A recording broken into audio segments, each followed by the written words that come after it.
They priced her at $0.50.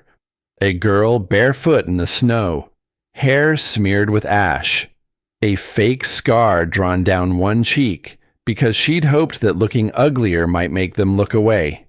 It didn't. The crowd laughed. 2,000 wolves, and not one of them looked at her twice. Why would they? No scent. No wolf. Nothing worth bidding on. That was the lie. Because around her throat, hidden under the rags, under 15 winters of dirt and silence, sat a thin band of silver. Not jewelry, not a collar someone forgot to take off. A muzzle, forged to keep something inside her from ever waking up. And the woman who locked it there is standing on the platform right now, smiling. The same smile she wore the night Wren's mother bled out on her own floor. Wren doesn't know any of that yet. She only knows the cold, the laughter, the rotten apple that just struck her ribs. She is counting the seconds until it's over. And then, far down the frozen valley, a horn sounds. Low, long, wrong. The kind of sound that drops 2,000 wolves to their knees all at once, because the one man who hasn't shown his face at an auction in 40 years just rode through the storm, and he came for the girl no one else would buy. The snow came in sideways that night. It did not fall so much as a tack. It struck the courtyard of the great pack hall in long white sheets, hissing against the torches, swallowing the light whole, and in the center of all of it stood a girl who was not allowed to wear shoes. Wren, 19 winters old, barefoot on a slab of ice. Her feet had stopped hurting an hour ago, and somehow that was worse. The numbness felt like a warning, like her body had finally given up asking for help that was never going to come. She did not look up. That was the first rule, the oldest one. Do not look up. Do not look at them. Do not give them the satisfaction of seeing your face. Because the moment they saw her face, they laughed. She had rubbed ash into her hair to dull the copper of it. She had bound a strip of rough cloth tight across her chest until she could barely breathe. She had even let them draw a false scar down one cheek with a stick of charcoal, a fake mark of sickness, anything to make a buyer look away. It had not worked. Nothing ever worked. "The Holloway runt," the auctioneer bellowed, and his voice carried over the crowd like a slap. "Motherless, wolfless, scentless, $0.50, and the buyer keeps the trouble. Scentless, that was the word that always landed hardest. Harder than the cold. Harder than the laughter. Because in the northern range, a wolf without a scent was a wolf without a soul. A body with nothing living inside it. A ghost wearing borrowed skin. And Wren had spent her whole life being told she was exactly that. Nothing. She breathed in, slow, through her nose, the way she always did when the shame grew too big to hold. And as always, she smelled nothing of herself.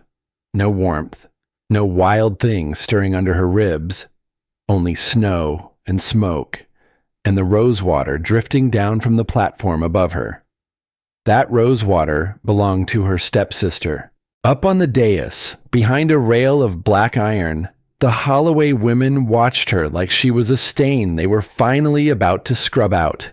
Marin Holloway, her stepmother, wrapped in fox fur, her face perfectly calm, her mouth curved into that small, still smile.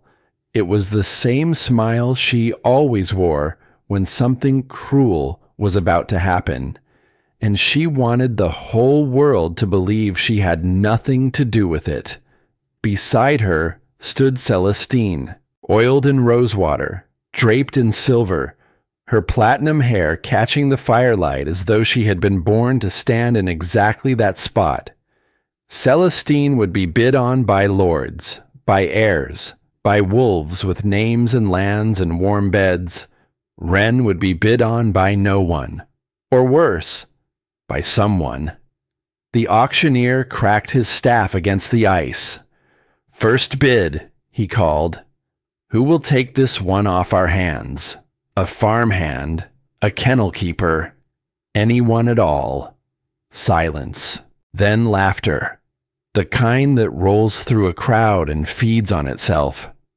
And then something soft and rotten came flying out of the dark and struck her square in the ribs. An apple, half frozen. It hurt more than a piece of fruit had any right to. She did not flinch. She had been struck by far worse than fruit in that house. A bruise was nothing. A bruise healed. Please, she thought. And the word never made it to her lips. Please, just let it be quick. And that was when the valley began to sing. It started low, so low she felt it in the soles of her frozen feet before she ever heard it in her ears. A horn, then a second, then a third, then a fourth.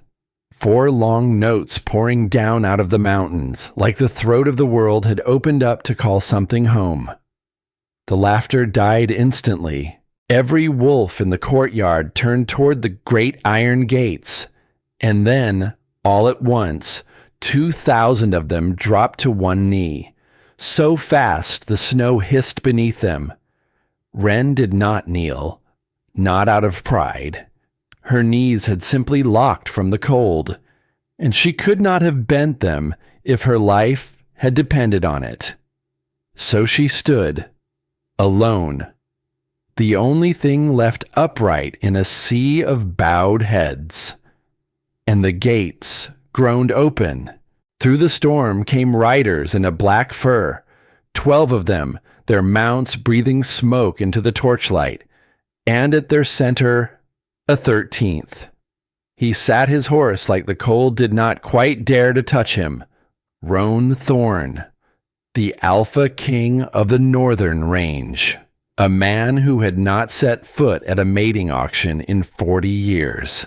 He had told himself, on the long ride down through the pass, that he would feel nothing tonight, that this was duty, a cold piece of strategy he had waited far too long to finally play. He had been wrong about a great many things in 40 years. He was about to be wrong again, because the moment the gates swung open, he caught it. Under the rosewater, under the smoke, under the sour stink of 2,000 frightened wolves, the faintest thread of something he had not smelled since he was a young man kneeling at a funeral pyre. White fire, wild iris, the clean cold edge of a bloodline the North had buried and mourned and sworn was gone forever. It was so faint it could have been a ghost. But Roan Thorn did not believe in ghosts. He believed in scent. And his wolf, silent in his chest for longer than he cared to remember, lifted its head for the first time in years and went utterly still. There, the one, his wolf told him, with a certainty that left no room for doubt, the one worth crossing a storm for. He turned his head, slow, and his eyes moved across the courtyard, past the dais, past the silver and the rosewater, and the platinum hair that someone had clearly arranged for him to want, to the girl standing alone on the ice, ash in her hair, a false scar on her cheek, her feet bare and gone pale beneath her, the one they had just called scentless, the one no one would buy. Roan dismounted. His boots hit the ice. He did not look at the lords bowing themselves into the snow. He did not look at the women on the platform. He walked, slow, deliberate, each step a drumbeat through the parting crowd, straight toward the auction block, straight toward her. Wren felt him coming before she ever saw him. The crowd peeled apart like cut wheat, and through the gap came a scent she had no name for: cedar smoke, cold iron, and something underneath all of it, something deep and warm and impossibly alive, that made the empty hollow in her chest give one strange, painful lurch, like a second heart buried somewhere beneath the first, trying to remember how to beat. He stopped 3 paces away.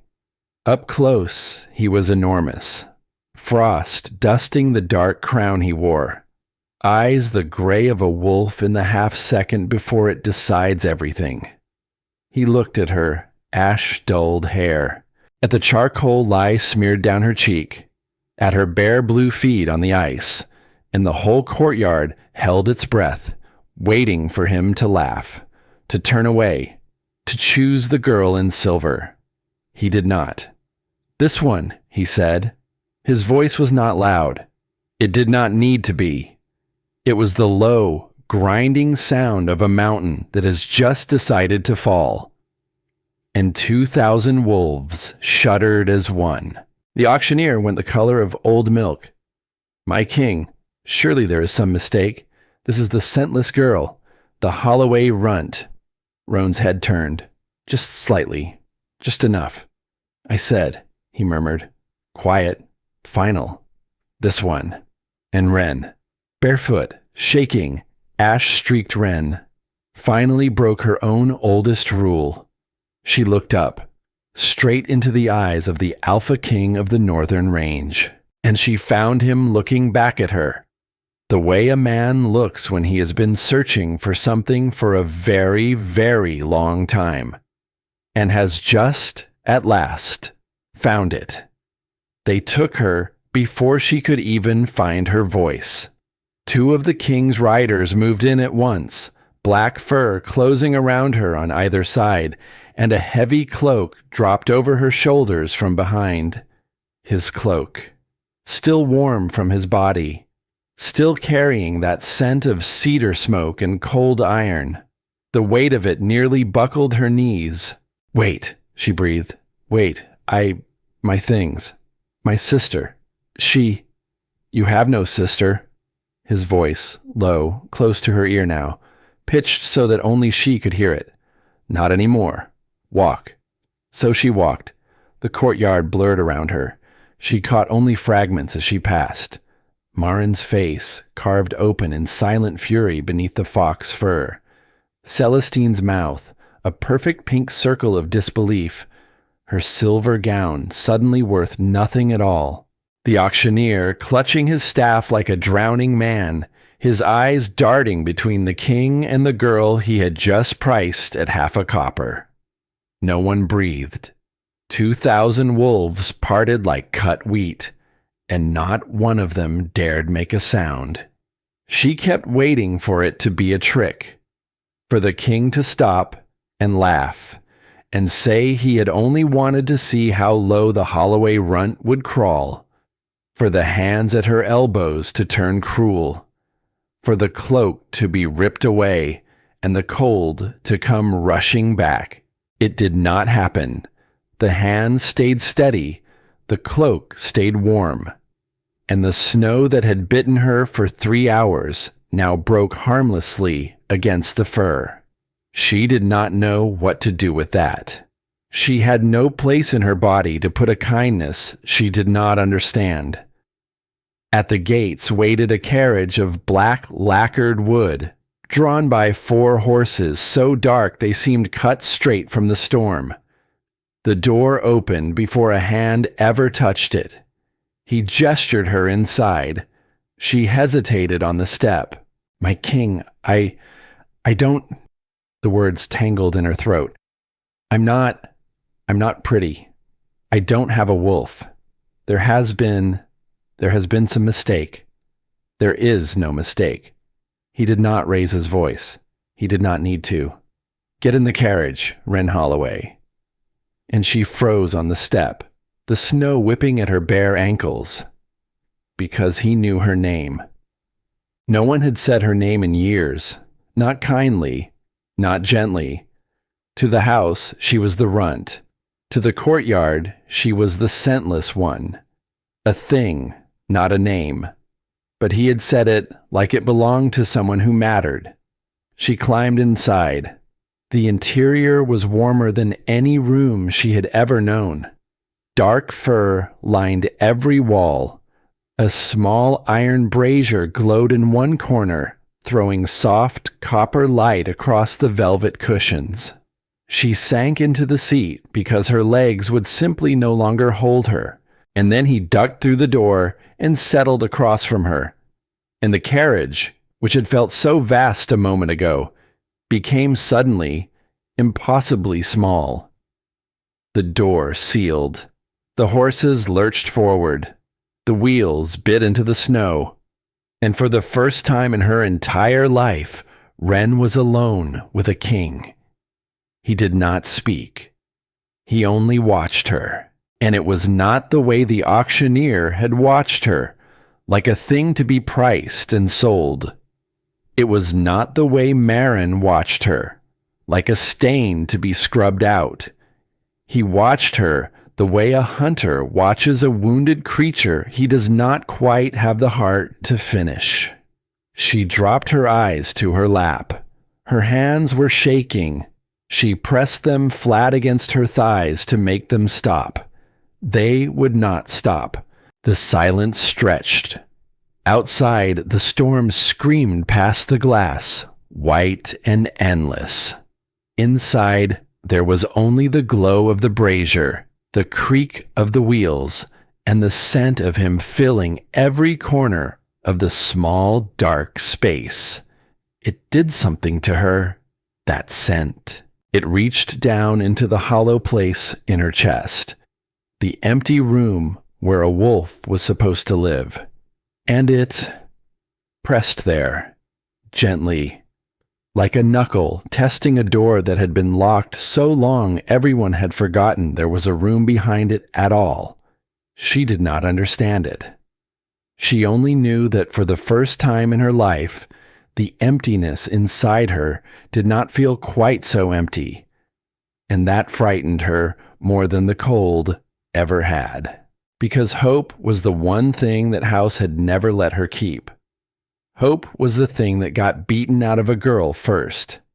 It was easier, safer, to expect nothing, to want nothing, to be a stone, and let the world break its knuckles on you. She had been a stone for a very long time. She did not know how to be anything else. "You are cold," he said. She startled. "I am fine, my king." "You are cold." And he leaned forward. Before she could pull back, before she could even think to, he had taken her right foot, her bare, blue, half-frozen foot. He cradled it in both of his enormous hands. His palms were furnace hot. A sound escaped her that she did not mean to make. Small, wounded. The sound of a body remembering, all at once, exactly how much it had been hurting. The warmth of him spread up through the sole of her foot, into her ankle, into bones that had gone so cold they had stopped being hers. It was almost unbearable, not because it hurt, because no one had ever done it before. No one had ever knelt to warm her. "Please," she whispered, You don't have to. I'm not worth..." "Stop." The word was quiet, and it cut her off far more completely than any shout ever could have. "Do not say that sentence again." His thumb moved slowly over the arch of her foot, coaxing the blood back, coaxing the feeling back into her, one careful stroke at a time. "Not in my carriage, not in my kingdom, not ever." She looked up, but he was not looking at her face. He was looking at her ankle, at the ring of pale silver scars circling it, Old scars. The kind iron shackles leave when they sit on growing bone for years and years of a childhood. She had forgotten. In the panic of it all, she had forgotten the cloak might ride up. She had forgotten the scars were there for anyone to see. She tried to pull her foot back. He did not let her. He did not grip it. He simply held it steady and warm and went very, very still. "Who put these on you?" His voice had dropped half an octave. The carriage seemed to vibrate with it. It doesn't matter. My king, it was a long time ago." "Who?" The word was a growl now. Low. Splintering. She felt it in her sternum. She felt it behind her eyes. And she felt it in the empty hollow where her wolf should have been. And the hollow answered. One single quiet pulse, like a bell struck somewhere deep underwater. She gasped. Her hand flew to her chest. Her eyes went wide. Across the carriage, Roan went rigid. He had felt something shift in himself the moment his palms touched her skin. He had told himself it was nothing. The cold. The strangeness of the night. A man could imagine a great many things on the far side of a 40-year wait. But this was not imagination. This was his own wolf. The one that had lain silent in his chest for longer than he could stand to remember. Surging up against his ribs as though it had just heard its own name called across a frozen valley. And it had felt that pulse from her. A wolf. There. Buried so deep it was barely a heartbeat, caged behind something he could not yet see, but alive. The girl they called scentless was not scentless at all. The knowledge moved through him like cold water down the spine. Everything he had suspected on the long ride down through the pass. Everything that single copper hair had whispered to him last autumn. All of it, confirmed in one underwater pulse beneath his hand. He looked at her face, at the shock written plain across it, at the way her fingers pressed against her own chest, as though she could feel her heart misbehaving and did not know why. She felt it too, he realized. She had no idea what it was, but she had felt it. And something in him, something old and patient and starving, wanted nothing in that moment but to gather her up and tell her everything. To say the name of her mother, to tell her what slept beneath her ribs, to watch her understand at last that she had never been nothing. He did not. He could not. Not yet. Not when one word, spoken too soon, could still get her killed before the storm even cleared. So he mastered his own face, he set his jaw, and he buried the wolf back down where it had lived for 40 years. "What?" Ren's voice was barely a thread. "What was that?" He did not answer. He saw her watching his hands, and he realized, with a flicker of something close to shame, that they were trembling. His hands. The Alpha King's hands. He pressed them flat against her foot to hide it. It did not work. She had already seen. "What was that?" she said again, softer now, almost pleading. "I felt something. In my chest. It has never done that before.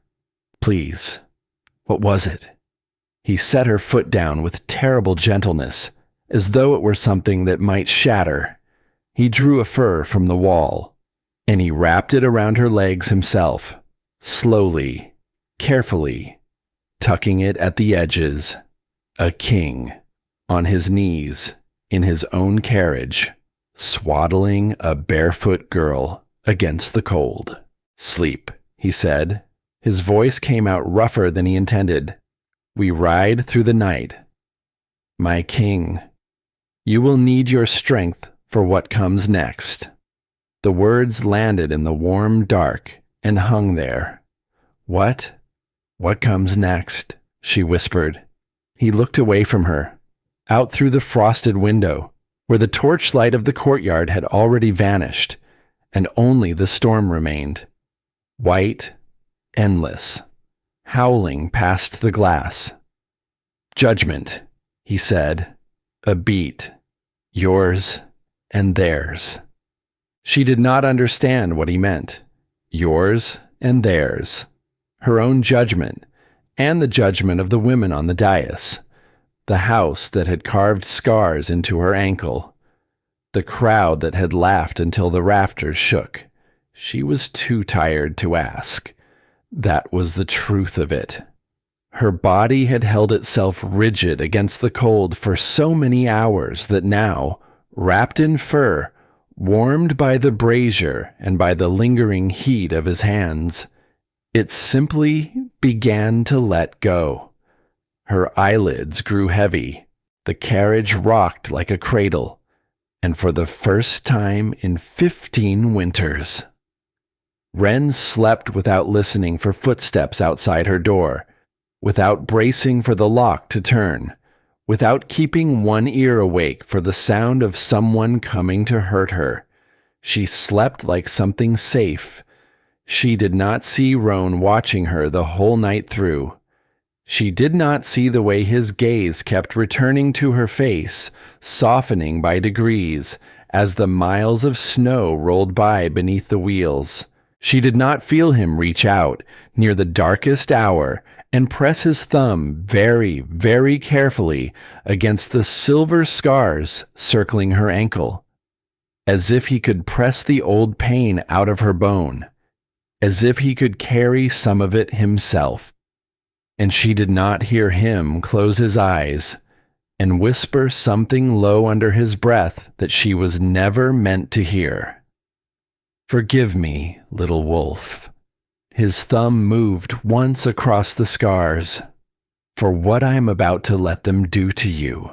Because he had made his choice already, somewhere on the long road through the pass. He could have ridden into the Holloway Holdings in the dead of night and torn her free. He could have. The wolf in him had wanted nothing else from the moment that single copper hair was placed in his hand. But a king who steals a ward from a house under the old law, that king starts a war. And a war is a clumsy, bloody knife. The kind that takes far more than it ever means to. The auction was different. The auction was old law, binding law. If he bought her there in front of 2,000 witnesses, no one in the North could ever contest the claim. Not Marin Holloway, not the lords, not the whispering council that still feared the bloodline he could smell waking under the girl's frozen skin. Marin herself would have to put the girl on the block. And so, he had let it happen. He had let them strip her down to a burlap shift. He had let them smear ash in that copper hair. He had let 2,000 wolves call her scentless, worthless, a runt, a ghost. He had stood in the storm and let her be humiliated, so that when the truth finally broke open in front of the assembled North, every wolf in the range would understand exactly what had been done to her, and exactly who had done it. It was the right move, the patient move, the only move that ended without a war. It was also, he knew, a cruelty of its own. He looked at her sleeping face, at the false scar smudging in the warmth, at the way her brow, even in sleep, slowly began to unknot itself for the first time. And the alpha king of the northern range, who had not knelt to anyone in 40 years, stayed on the floor of his own carriage the whole night long, so that the girl across from him would not have to wake alone. The storm did not break until dawn. By then they were deep in the high country, climbing toward the peaks where the iris used to bloom in a season no one living could remember. Wren slept on, and somewhere beneath her sternum, in a room she did not yet know she had, something that had been caged for so many years turned over in its sleep and breathed. She woke to the smell of pine. Not the rotted, sour pine of the woodshed where she had slept for so long. Not damp boards and old straw and the cold that lived in the corners. Real pine, living, resinous, warmed by a hearth fire somewhere close by. For one long golden moment, Wren lay inside that scent and let herself believe she was still dreaming. Then she remembered. She sat up so fast the furs slid from her shoulders, and the room swam into focus around her. A bed wide enough to sleep four. Stone walls hung with tapestries of running wolves, their threads catching the firelight. A window of true glass, not oiled parchment, looking out onto a valley of white fur that stretched so far it bent the edge of the world. And on a chair beside the bed, folded with careful, almost reverent neatness, a gown of deep gray silk, no servants, no locked door, no one shouting her name, just her, and the gown, and the stillness. It was the stillness that frightened her most, because Wren did not know how to exist inside quiet. Quiet in her old life was the held breath before something broke. Quiet meant footsteps were coming. Quiet meant she had done something wrong and simply did not know it yet. She did not trust quiet, so she did the only thing her old life had taught her to do when something felt too good. She got ready to run. Run! The thought rose up hot in her chest. He will tire of you by nightfall. Men like him always do. Marin said so. Run while the castle still does not know your face. Her bare feet hit the cold stone. The scars on her ankles ached in the chill. She crossed to the window and laid her hand on the latch, fully expecting iron, expecting a lock, expecting the bars she had grown up behind. There were none. Just a simple latch. And it opened beneath her fingers, like it had been waiting for her. Below the window, perhaps 15 feet down, a thatched roof. 10 feet past that, a servant's yard. 20 feet beyond, the dark tree line. She had climbed worse. She had escaped worse. She did not reach for the silk gown. Silk would catch on the stone, would slow her down. She tore a strip from the fur coverlet instead, bound her copper hair back from her face, and swung one bare leg over the cold edge of the sill. Little wolf. The voice came from the doorway, calm, unhurried. If you jump, you will break both ankles, and then I will have to carry you back up, and neither of us is going to enjoy that conversation. She froze. Roan stood in the arch of the door. He had changed out of the heavy furs of the night before into a simple dark tunic, the sleeves rolled to the elbow. And his forearms, she saw now, were marked with old silver scars of his own. Long, deliberate lines, running from wrist to inner elbow. He was not armed. He was not angry. He was only watching her, with that same unbearable patience he had shown in the carriage. I wasn't, she stammered. I was only looking. You were running. He did not move from the doorway. He made no move toward her at all. I do not blame you.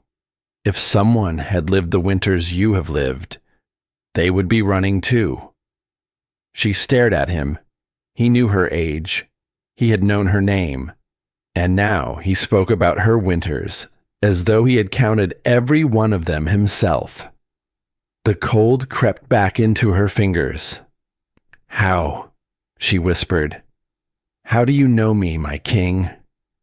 We have never met." Something flickered across his face. Grief, maybe. Or the memory of grief. It was there and gone in less than a breath. "Come down from the window, Wren." A pause. "Please." And that was what did it. Not the size of him in the doorway. Not the command in his voice. He had not commanded at all. He had said, "Please." She had never once heard that word spoken to her. Not by Marin. Not by Celestine. Not by a single soul in all those years. It was, she thought, the strangest sound in the entire world. A word so small, and yet she did not know how to stand upright underneath the weight of it. She climbed back inside on legs that had gone suddenly liquid. And he crossed the room, and he wrapped a fur around her shoulders without once touching her skin. And he gestured to a small table she had not noticed. Bread, honey, a cup of something steaming, real food. "Eat," he said. Then we will speak of what comes next." She sat, she ate, and she had to bite down hard on the inside of her cheek to keep from weeping at the taste of honey on her tongue, because she could not remember the last time anything had been sweet. He sat across from her, and for a long while he said nothing at all. He only watched her eat, the way a man watches a fire he is afraid might go out if he looks away. The hollow in her chest pulsed once, twice. A bell, underwater. She pressed her hand flat against her sternum, and his eyes followed the movement, sharp and quiet. "Do you remember?" he said at last, carefully, as though setting each word down on thin ice. A lullaby, sung in the old tongue, a woman's voice. Wren's hand stilled on the bread. "No," she said. The muscle in his jaw jumped. "Do you remember a scar?" he went on, softer. "Beneath your left shoulder blade, shaped like a leaf." "No." Another jump of that muscle, another beat of silence. "Do you remember?" And here his voice dropped almost to nothing. "The name Lenore. Lenore Ashgrove." And the hollow in her chest gave a hard, sudden lurch. Not a gentle pulse this time. A wrench, like a hand closing around something behind her ribs and squeezing. She gasped. Her eyes stung. And for one impossible heartbeat, she almost reached for a memory that was not there. A warmth, firelight, a voice. Then it was gone. "No," she whispered, and her own voice cracked on it. I don't know that name. Should I? My king. Who is she? Who is Lenore?" He closed his eyes. He did not answer. And she understood, with a strange cold certainty, that the not answering was a kind of answer all on its own, that he knew something about her, something enormous, something he was holding just out of her reach, like a lantern carried one room ahead in the dark. She wanted to be angry about that. She found, to her surprise, that she could not be, because no one had ever held a lantern for her at all. The days that followed moved like nothing in her old life. There were no chores that drew blood, no beatings, no long hours kneeling on cold stone as penance for crimes she had never committed.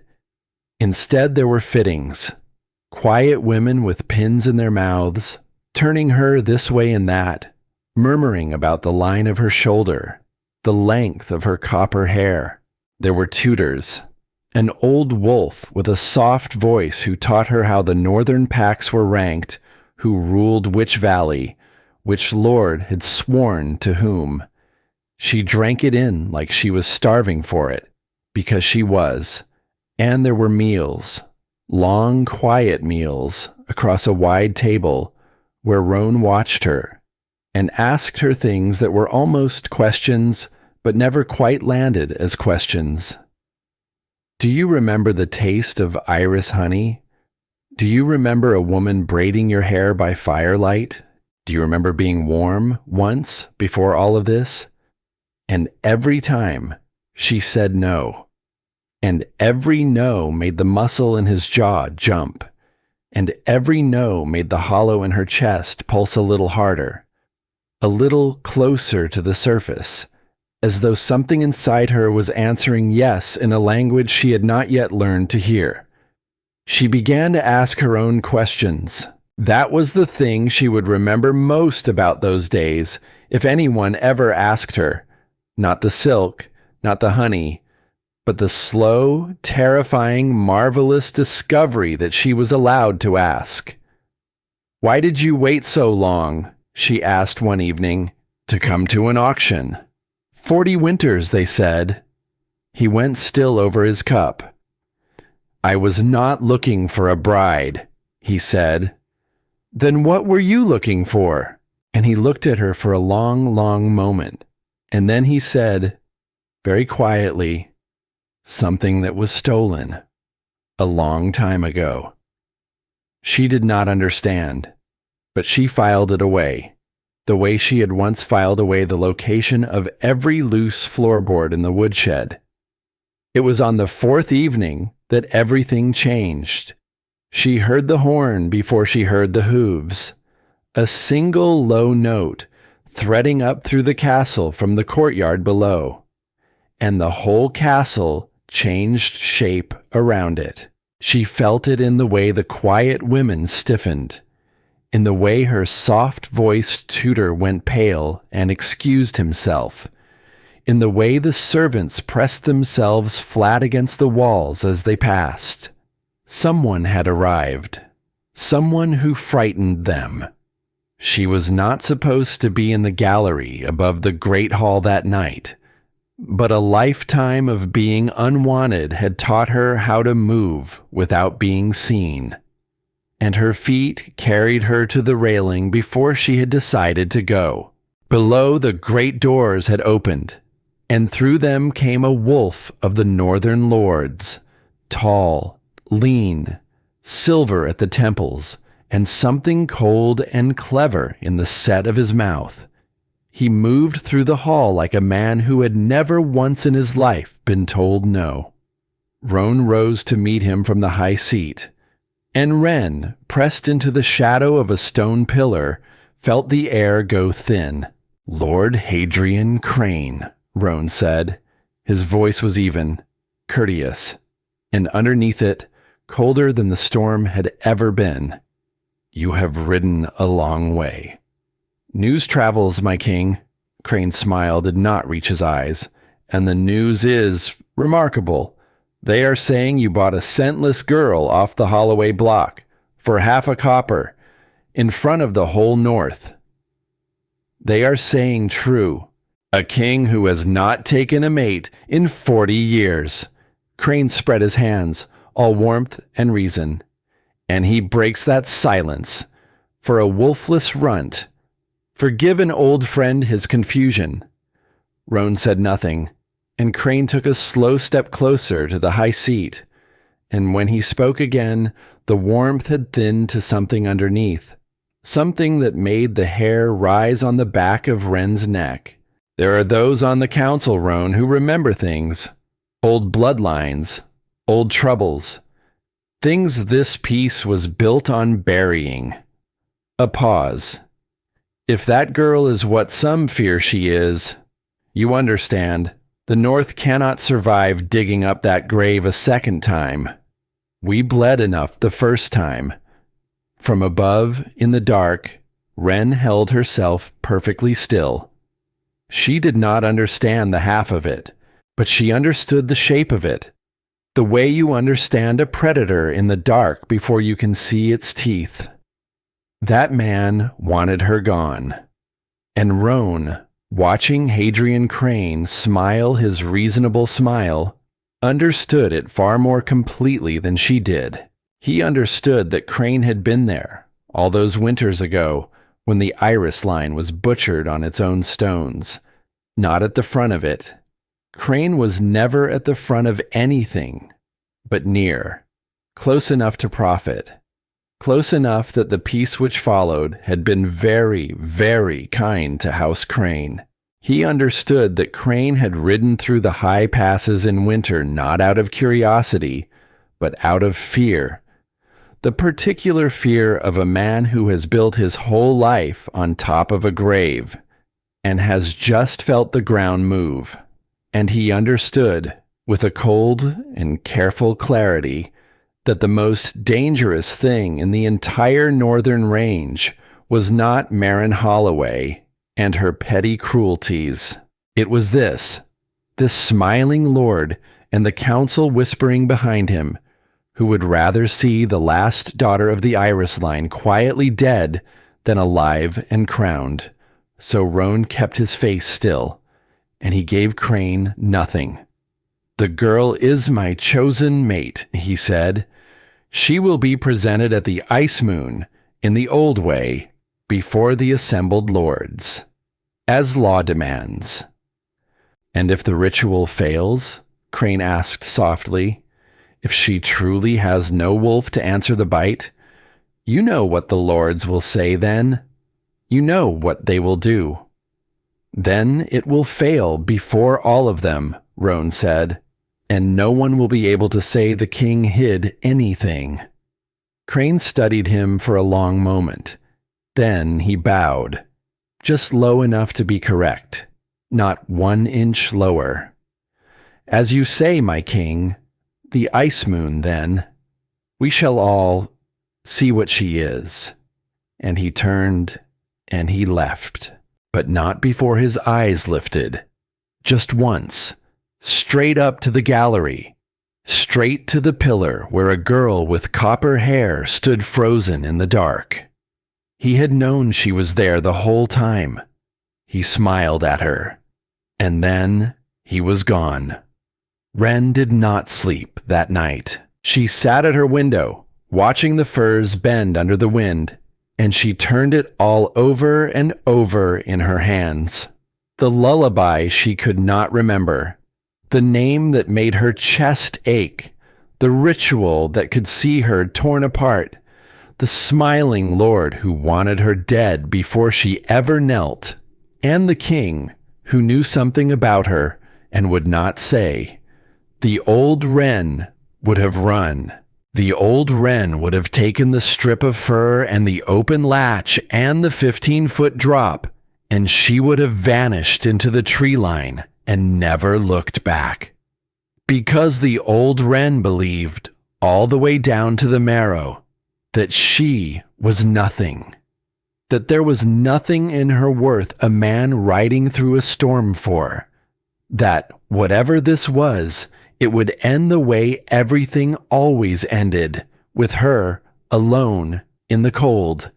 But somewhere in those 4 quiet days, something had begun to change. It was the honey, maybe, or the pleas, or the way the hollow in her chest had answered a name she did not know. She put her hand flat against her sternum, and she felt it there, faint, stubborn, a second heartbeat, buried deep, that had been waiting all those long years for someone to come looking. For the first time in her life, Wren did not want to run from the thing she was. She wanted to know what it was. She rose from the window. She crossed the cold stone floor, and she did not climb out into the dark. She lay down in the wide, warm bed, and she stared up at the tapestries of running wolves, and she made a decision that no one had made for her, and no one could take away. She would stay. She would kneel at the Ice Moon. She would bare her throat before the lords and the smiling man who wanted her dead, and whatever was sleeping inside her. She would finally find out its name. Outside, far down the valley, The wind moved through the firs like the breath of something enormous turning over in its sleep. And somewhere beneath her ribs, something turned over with it. The full ice moon rose blood silver over the peaks. 4 days had passed in a blur of pins and silk and long quiet meals. 4 days of almost questions and careful no's. 4 days of a hollow in her chest that pulsed a little louder each night, like something climbing slowly toward the surface of deep water. And now the night had come. "Trust me," he had said. She was trying. She was trying with everything she had left in her. They dressed her in white, not the soft gray silk from the chair by her bed. White. The color her soft-voiced tutor had told her once, and then looked as though he wished he had bitten his own tongue first. The color of a sacrifice. 17 handmaidens worked over her in the cold gray hours before moonrise. They braided silver wire through her copper hair until it caught the light like frost laid along a branch. They painted the soles of her bare feet with deep indigo, careful, ceremonial, each slow stroke a thing she did not understand and was too afraid to ask about. No one met her eyes while they worked. That was the first sign. She knew that kind of silence. She had lived inside it for a lifetime. It was the silence of people who know something is about to happen to you, and have decided it is kinder not to say. And last of all, they brought the chain. A single fine band of moon silver, resting on a square of black cloth, like something that should not be touched with bare hands. They looped it around her throat, and the cold of it went through her like a blade that had been left out in the snow all night. So cold it felt less like jewelry and more like a second collar. "Do not touch it," the eldest handmaiden murmured, not unkindly, almost gently. "Not once, not for any reason. Not until the alpha's teeth break your skin." Wren's fingers itched to claw it off the very moment it settled against her throat. She did not. She had been told not to. And obedience was the oldest language her body knew. All those years had carved it into her so deep, she sometimes wondered if there was anything underneath. But the strangest thing happened as that chain closed around her neck. The hollow in her chest, the one that had pulsed louder every night for 4 nights, went silent, completely, as though someone had reached deep inside her and quietly closed a door she had only just learned was there. She did not have words for the grief of it. She only knew that something she had been beginning to feel, something warm, something almost like a second heartbeat learning her name, was suddenly, coldly, gone.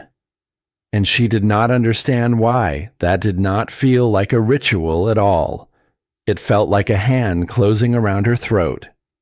They walked her down the long stone corridor toward the Hall of Stones, a handmaiden at each elbow, their grip firm, her indigo feet leaving faint blue prints on the cold floor behind her, one after another, like a trail someone might follow back if she never returned. "Trust me," he had said. She held on to those 2 words like a rope strung over a cliff. The great doors opened, and the hall swallowed her whole. 600 wolves of the northern lords stood in 2 long facing rows. Torchlight guttered off their ceremonial furs. Their eyes gleamed amber and green and gold in the dark, all of them turning to her at once. The aisle between them ran 100 paces to a raised dais of black stone. And on the dais stood Rowan, shirtless, his ritual scars darkened with oil, those long silver lines running down his forearms, catching the cold moonlight that poured straight down through the open roof above. The dark crown sat heavy on his brow. He looked carved from the mountain itself. And then Wren's eyes lifted past him, to the dais behind him, and her steps faltered, because there, gathered in the place of honor, stood the people from every nightmare she had ever had. Marin Holloway, draped in fox fur, her serene smile fixed in place like it had been painted on. Celestine, in silver, her chin lifted, her platinum hair catching the firelight. The auctioneer who had priced her at half a copper and kept the trouble. And behind them all, the retainers. The ones who had whipped her as a child. The ones who had locked her in the dark. The ones who had broken her small fingers and called it discipline and laughed while they did it. They were all there, every single one of them, standing on the dais of her own claiming, watching her walk toward it in white. No. The thought tore through her, hot and animal. No. He promised. He wouldn't. He said, "Trust me." Her knees nearly buckled beneath her. The handmaiden's hands tightened on her elbows, holding her upright, holding her moving forward when every part of her wanted to turn and run. And across the hall, through the firelight and the rising smoke, Roan's eyes found hers. And in them she saw two things at the very same time. Something terrible and something unbearably tender. And she understood, all at once and not at all, that he had kept his promise. He had, but not in the way she had let herself believe he would. She kept walking. She had no choice. The hands at her elbows would not let her stop. Roan watched her come down that long aisle in white, and it took everything in him to keep his face still. He had known this moment would look like a betrayal. He had known it from the night in the carriage, when he pressed his thumb to the scars on her ankle and whispered for forgiveness in advance. He had needed them all here, every one of them. Marin, so the hall could hear the confession he meant to draw from her own mouth. The retainers, so their crimes could be named in the light.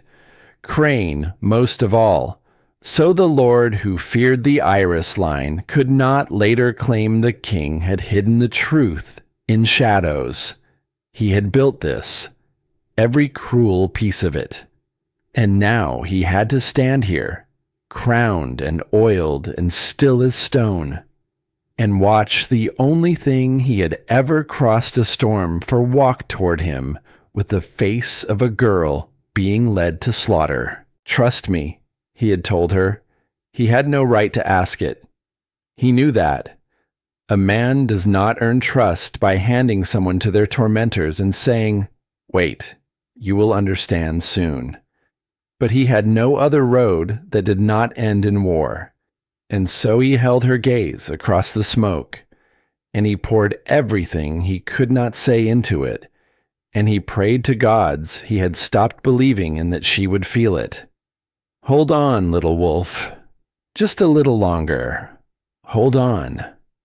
Wren reached the dais. She climbed the 3 black steps, one indigo footprint at a time, and she knelt as she had been taught, on a wide circle of white salt at the Alpha's feet, and she bared her throat to the moon. The silver chain against her skin burned like a brand laid flat against her pulse.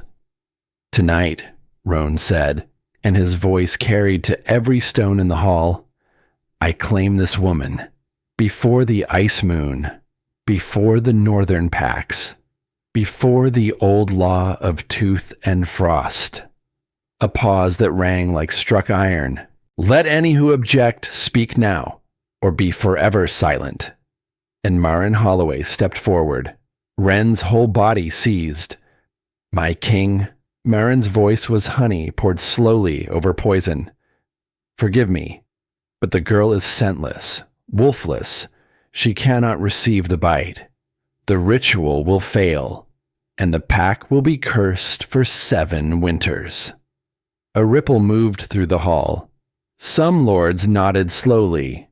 Some bared their teeth. I beg you, Marin went on, sweet as something rotting in the sun. Choose my Celestine instead. She is whole. She is worthy. She will not bring ruin down upon us all. And then a second voice, smooth, reasonable, worse than Marin's by far. Hadrian Crane. He did not step forward. He did not need to. He simply spoke from where he stood among the lords, and the whole hall leaned toward him like grass toward a cold wind. The Lady Holloway speaks sense, my king, Crane said. We have all heard the rumors. Some of us fear them. If you put a wolfless girl through the old rite and it fails before 600 witnesses, that is not a wedding. That is an omen. He let the word settle. And this piece of ours is far too young to survive an omen. The murmuring rose. Teeth flashed gold in the torchlight. Somewhere in the rose, a low growl started and was not silenced. Wren knelt in the center of all of it, the salt biting into her knees, the silver searing her throat. 600 wolves and 2 smiling voices, all of them wanting her gone, and the door inside her chest stayed shut, cold, locked, silent. She had never felt so alone in all her life, not in the woodshed, not on the auction block, not anywhere. Roan did not look at Marin. He did not look at Crane. He looked down, at the girl kneeling on the salt at his feet, at the white gown and the silver wire glinting in her hair, and the indigo on her trembling feet. And he crouched, a king, crouching low before a wolfless runt, in front of all the assembled lords of the north. The hall went very, very still. He reached out, and he took the fine band of moon silver at her throat between his finger and his thumb. His touch was careful, reverent almost. His eyes did not leave hers. Little wolf, he murmured, low, so low that only she could hear it. Only her in all that vast cold hall. Listen to me now, just to me. She could barely breathe. His scent was everywhere. Cedar and iron and that deep, warm thing beneath it. So close she could feel the heat coming off his bare shoulders, could see the old silver scars rise and fall with each breath he took. This chain is moon silver, he whispered, forged in the old way. It does not bind a wolf. It silences one, so completely that even the one who wears it cannot feel her own soul stirring underneath. Wren's eyes went wide. Your mother wore one just like it, he breathed, the night she died. The word mother went through her like the underwater bell, struck hard. Your stepmother? He went on, and now there was something splintering at the edges of his voice, something held together by sheer will alone. Put this one around your throat when you were 4 years old. His thumb moved against the cold band.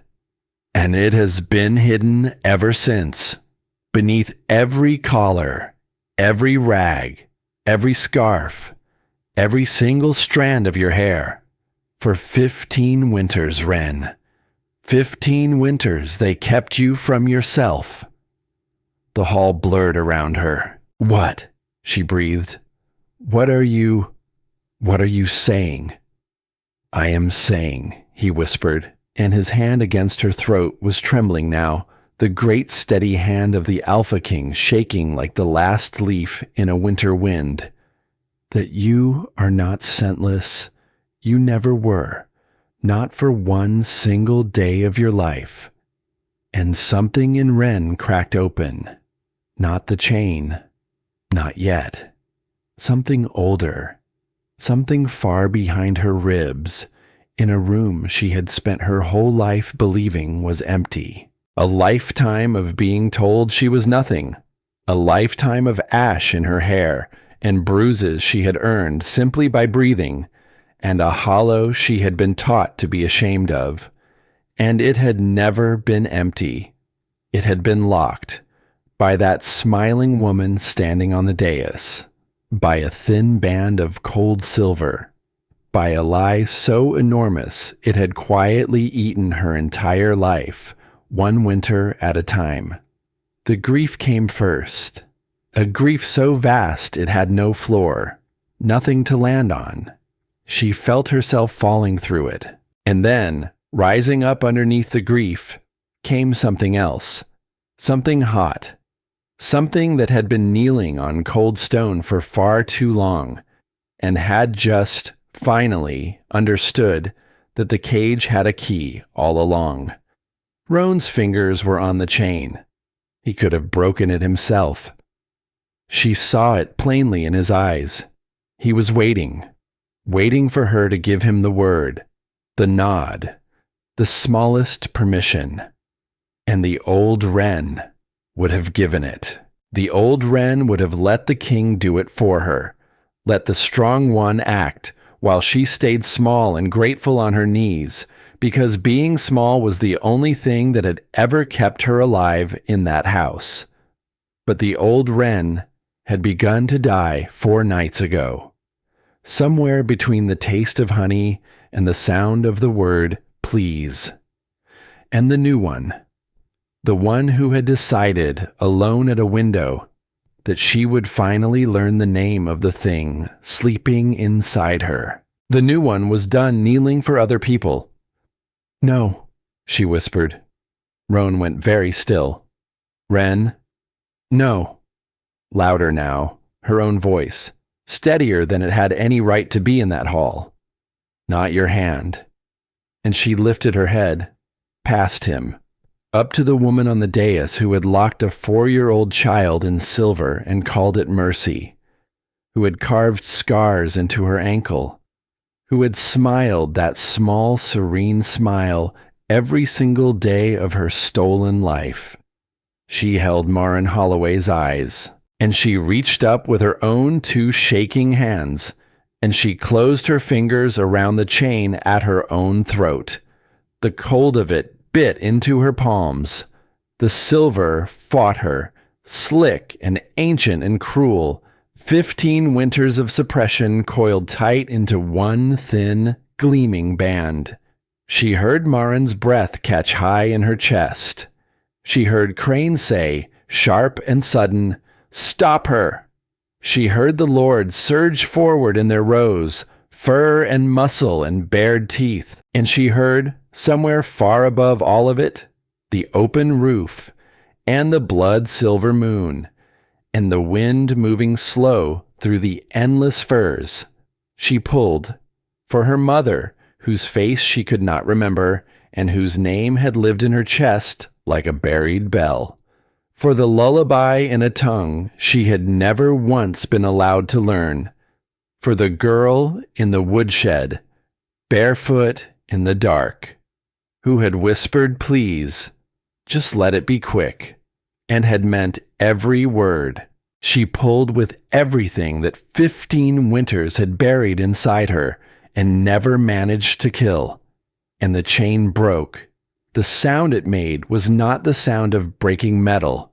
It was a howl, high and furious and grieving all at once, torn up from somewhere beneath the floor of the world, from somewhere beneath her own ribs, and the locked door in her chest blew open. The scent hit the hall like a tide breaking through a dam. It rolled out from her in pale, visible steam, rising off her forearms, off the hollow of her throat, off the indigo soles of her feet. It was not a scent the way rosewater is a scent. It was a memory made of air, white fire, wild iris. The clean cold edge of a bloodline the North had buried and mourned and sworn for 15 winters was gone, and every wolf in the Hall of Stones went down, not to their knees. They were already kneeling. They pressed their foreheads to the cold floor. 600 of the proudest lords of the northern range, folding themselves flat against the stone, because no wolf who had ever lived could breathe in that scent and remain standing. Wren could not stand either. Her legs had forgotten how. The scent was pouring off her, and she could see it, pale steam in the moonlight, and with every breath, the memories came faster, came sharper, came home. A woman's voice, singing low in a tongue she had never been taught and somehow knew. Warm hands braiding her copper hair by firelight, and a thin band of silver being looped around the neck of a small girl by a woman she had called Auntie, while somewhere 3 rooms away, a queen lay bleeding out on her own stones. This will keep you safe, little one. This will keep them from ever finding you. You must never, ever take it off. Wren's breath caught. She knew that voice. She turned her head, slow, toward the dais behind the alpha, toward the woman in the fox fur. It had been Marin. Marin had looped the chain around her throat. Marin had taken her from the slaughter, not to save her, to own her. A queen's daughter, muzzled and made scentless, raised as a servant in the murderer's own house, a trophy too dangerous to kill outright, and too valuable to ever let die. You, Wren whispered, and her voice did not shake. Something else was holding it steady now. Something that had waited 15 winters for exactly this breath. You killed her. You killed my mother. Marin's serene mask shattered. She took a step back. Her eyes were wide and white in the torchlight. No, she said. No, she's dead. The line is dead. I saw to it myself. She heard her own words half a second too late, and 600 wolves lifted their heads from the floor and turned them, in perfect terrible unison, toward the woman who had just confessed. The silence that followed was the loudest thing Wren had ever heard. I saw to it. The confession hung in the cold air like the steam still rising off her skin, and inside Wren, the thing that had been locked away for so long, rose all the way up. It came up through the small of her back, a warmth that unfurled and kept unfurling and did not stop. Her spine lengthened, her shoulders opened. Something that had been folded down very, very small inside her for her entire life took one slow, enormous breath. And it was angry. Gods, it was angry. Wren felt the rage of it like a second pulse, hot and red behind her eyes. The wolf wanted Marin's throat. The wolf wanted to cross those 3 black steps and take the woman in the fox fur apart in front of all of them and drink the apology she had never given. The wolf wanted blood. And after everything, so for one blinding moment, did Wren. Her newborn claws ached at her fingertips.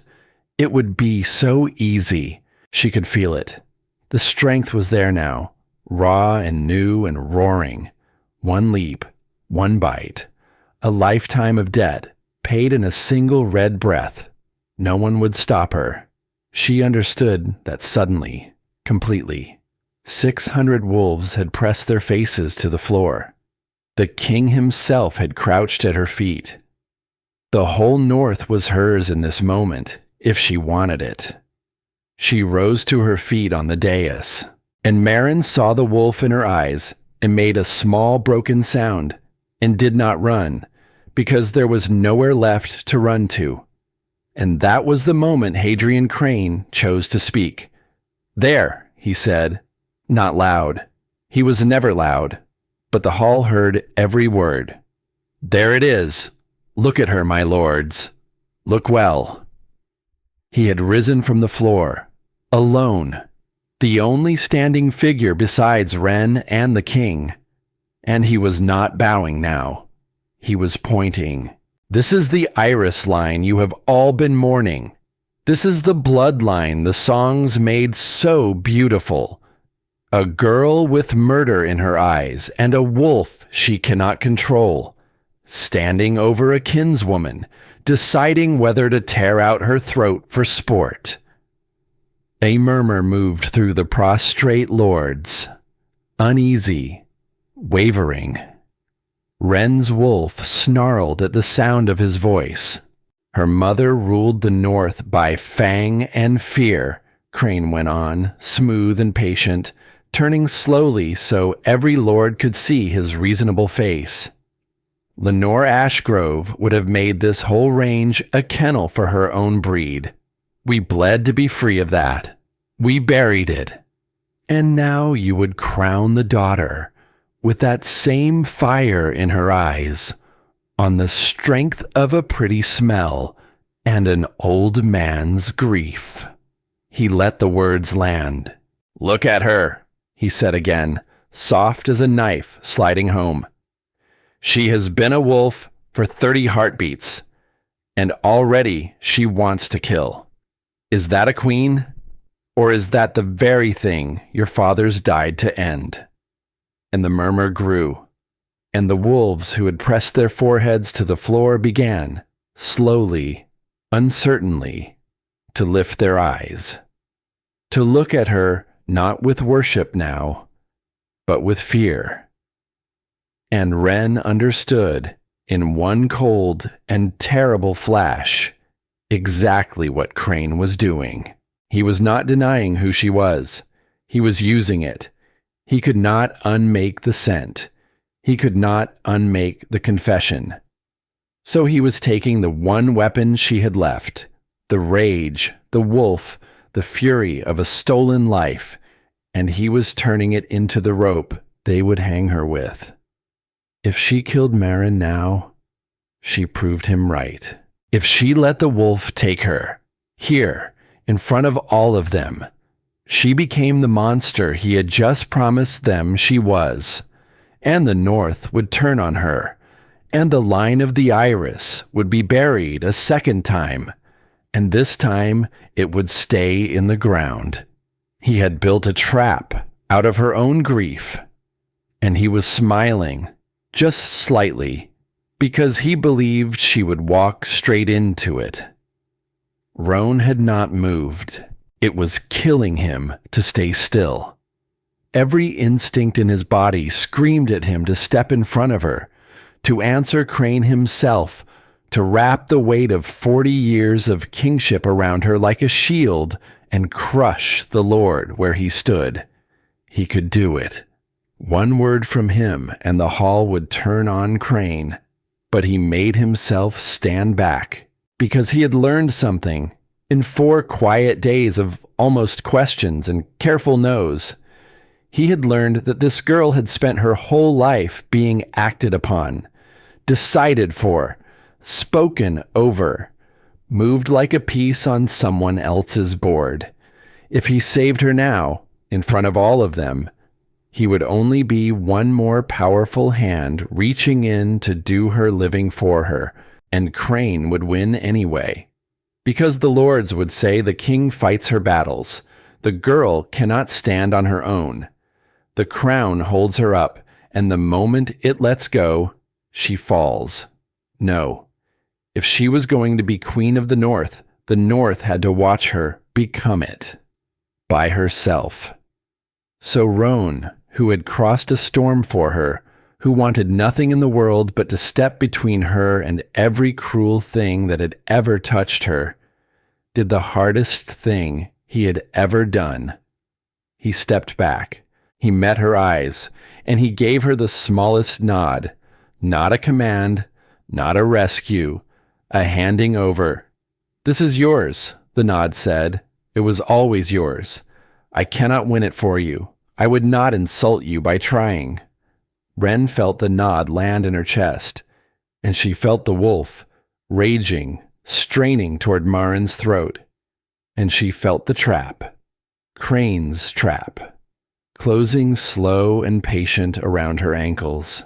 And she stood there on the black dais in her white sacrifice gown, steam still curling off her skin, and she faced the worst choice of her entire life. Take the blood. Take the easy, screaming animal justice a lifetime had earned her, and lose everything in the taking, or master the thing inside her. Swallow the fire. Stay her own hand in front of 600 wolves who were waiting, watching, deciding right now whether she was a queen or a beast. The old wren did not even have this choice. The old wren had no power to spend. She could only endure. But power, she was learning, was its own kind of cage. Because now that she could do anything, she had to choose what she would not do. She closed her eyes, and she reached down into the warmth at the base of her spine, into the newborn wolf that wanted to run and rend and avenge. And she did not cage it. She had spent her whole life in a cage, and she would not do that to the only true thing she had ever owned. Instead, she spoke to it, the way someone, long ago, in a tongue she was only now remembering, had once spoken to her. Not yet, she told it. Not like this.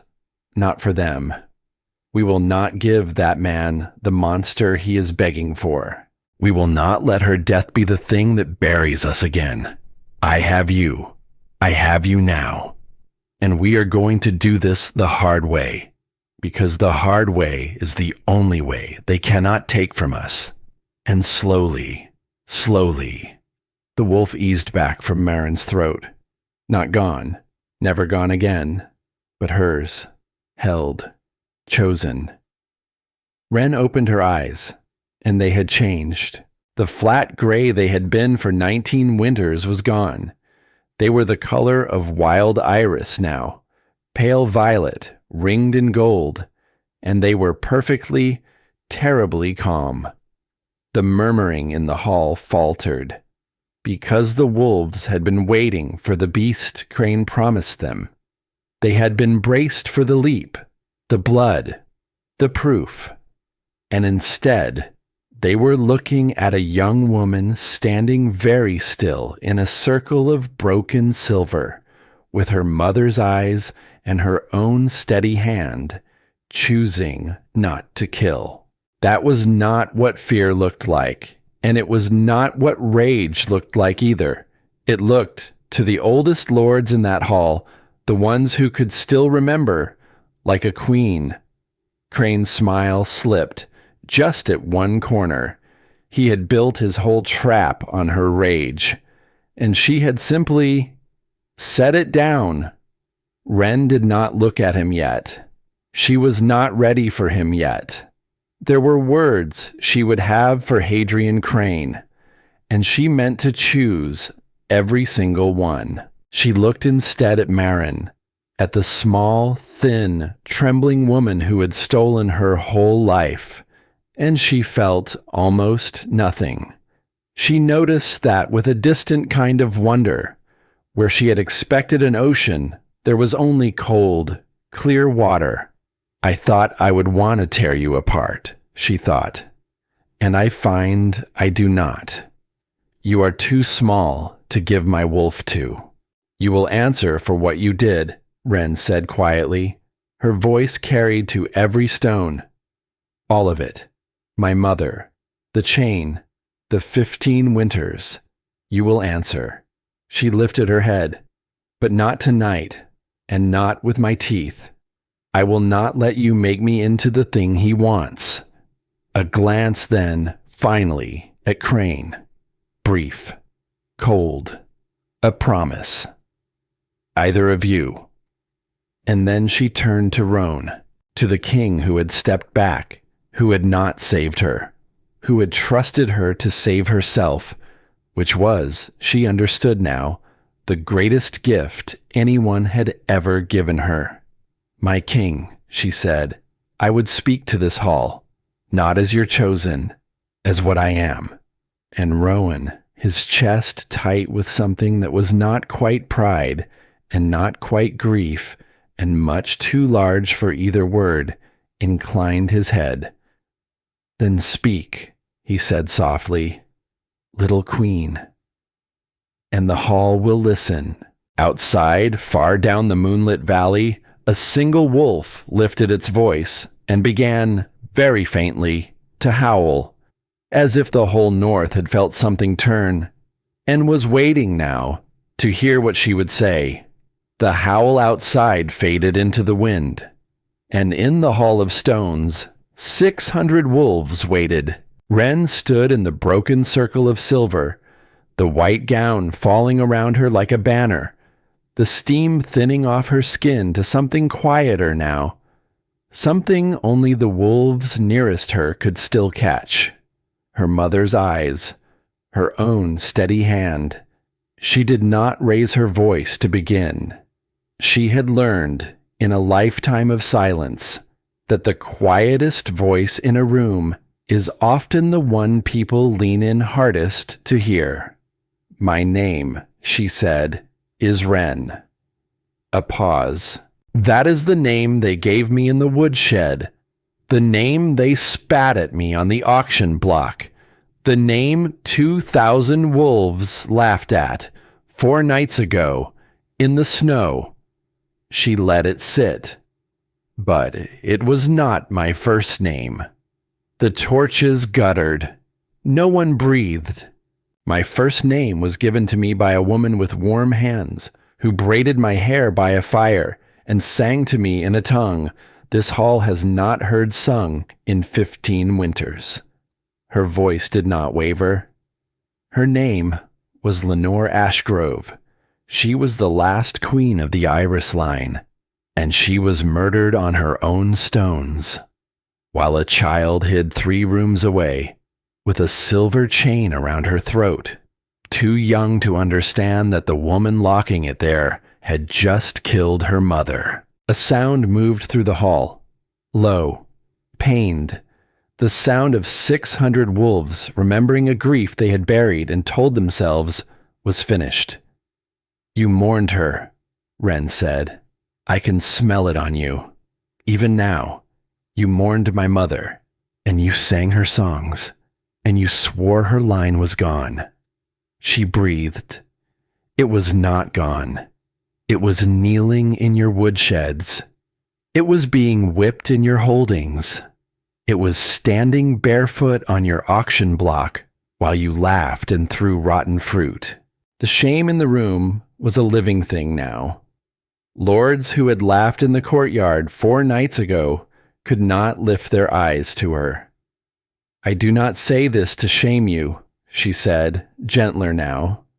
You did not know. You were not allowed to know. That was the whole design. And then she turned, slowly, deliberately, toward the woman in the fox fur. Marin had not moved from the dais. There was nowhere to move to. She stood pinned beneath 600 stairs, her serene mask long gone, her dyed dark hair showing gray at the roots in the torchlight. You put the chain on me, Wren said. You took me from the slaughter, not to save me, to own me. A queen's daughter, muzzled and made nothing, raised as a servant in the house of the woman who killed her mother. Her violet eyes did not blink. A trophy too dangerous to kill, too valuable to let die. I saved you, Marin whispered. The words came out cracked, desperate. I let you live, child. I could have cut your throat with hers, and I did not. I gave you 15 winters of breath. Is that nothing? You gave me 15 winters of a cage, Wren said, and called it a gift. That is the oldest cruelty there is. She held the woman's eyes a moment longer, and then, because Marin was small and trembling and already finished, Wren let her go. She turned away from her, toward the one who was not finished, toward the one still standing, toward Hadrian Crane. He had recovered his smile by now. He wore it like armor. "A moving speech," he said. "Truly, the hall is weeping, but a sad story is not a crown, child. Your stepmother held the knife. Yes, she has confessed it. Hand her to the law and be done." He spread his hands, reasonable, warm. "What does any of this have to do with me?" And Wren looked at him, and something cold and clear moved through her. Because here was the thing she had been circling all night, the thing the wolf had been trying to tell her since the moment Crane first spoke in this hall. His scent. She had smelled it before. Not 4 nights ago in the courtyard. Long before that. The newborn wolf inside her had been pulling memories up from the dark all night, faster and faster, and one of them had finally surfaced. A small girl, 3 rooms away from her dying mother, hidden behind a tapestry, holding her breath, and a man's boots passing close, a man's voice, low, giving an order, a man who smelled of cold stone and old ambition. She had been 4 years old. She had forgotten his face, but the wolf had never forgotten his scent. "You were there," Wren said. Crane's smile did not move, but something behind his eyes did. "You were there the night she died," Wren said, and her voice rose now, filling the hall stone by stone. "Not in the front of it. You were never in the front of anything, were you? But near. Close enough to give the orders. Close enough to walk past a frightened child behind a tapestry and never know she would live to remember the smell of you." "This is madness," Crane said. "A child's dream. A wolf woken an hour ago, claiming to remember a scent from 15 winters past." "My stepmother held the knife," Wren said over him, "but she was a lesser house, a bitter woman with a grudge and a little cruelty. She did not have the power to butcher a queen and bury a bloodline and keep the whole North quiet about it for 15 winters." Her eyes burned violet. "That took a lord, a patient one who profited, one whose house has grown fat and comfortable on the peace that followed." She took a step toward him. "Marin held the knife, Hadrian Crane, but you put it in her hand."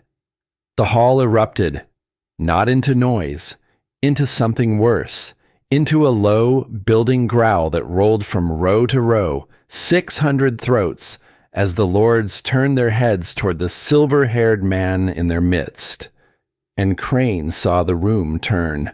He felt it the way a man feels the ice crack beneath his feet. One moment he was standing on the piece he had built. The next he could feel it splitting, dark water rushing up through the gap. And Hadrian Crane made the calculation he had always made. If the iris line could not be buried quietly, then it would be buried loudly. Tonight. Here. And he would walk out of the chaos as he had walked out of the last one. Near the slaughter. Never quite in it. "You want a queen?" he said. And the smile was gone now. The warmth was gone. What was left was the thing that had always lived underneath. Then take her the way the iris line always ended. In blood. He lifted his hand. And from the rows of lords, 4 men moved at once. Not lords. Wren saw it in an instant. Men in lordly furs, but moving wrong, moving fast, the way killers move. Crane's men, planted among the assembly, waiting for exactly this signal. 2 of them went for the king. 2 of them came for her. Roan saw the blades before anyone. He had spent 40 years watching for exactly this kind of moment. and his body moved before his mind finished the thought.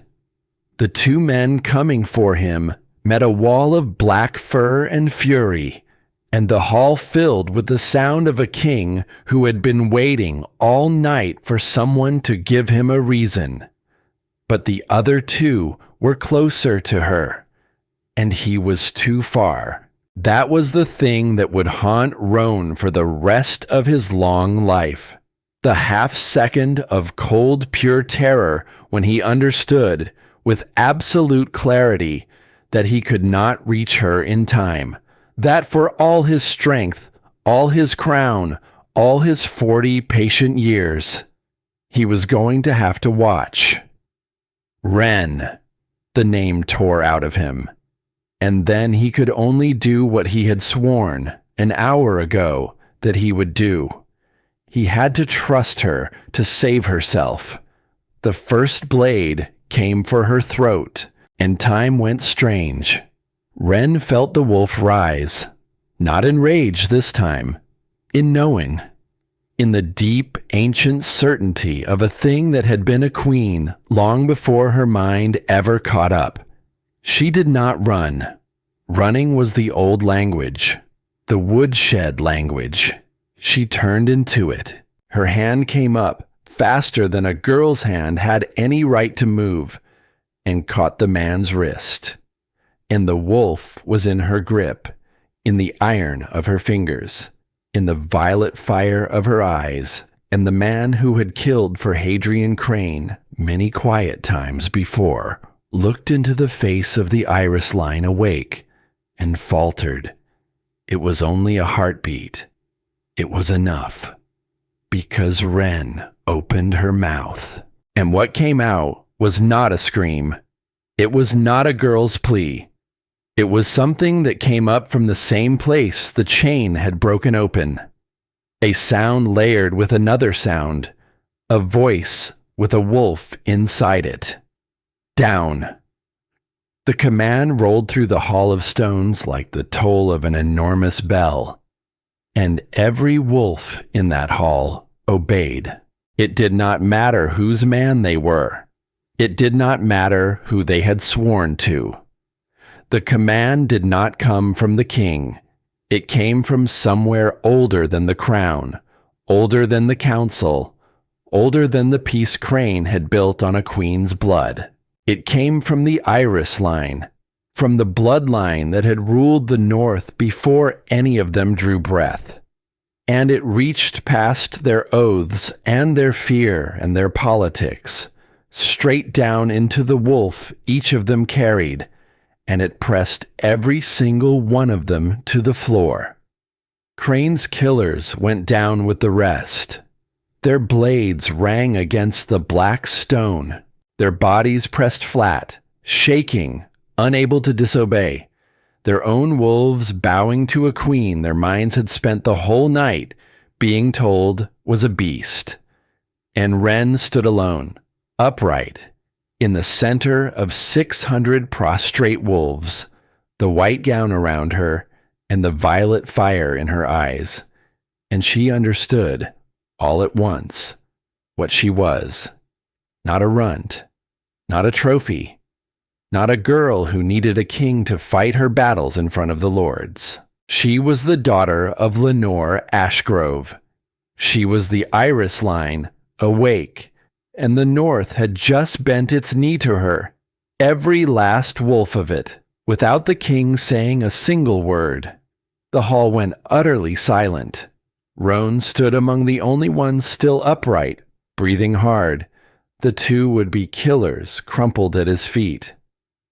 And he looked at her across the hall, across the sea of bowed heads. And the pride that moved through him then was so large it hurt. She had not needed him. It was the most painful, the most beautiful thing he had ever felt.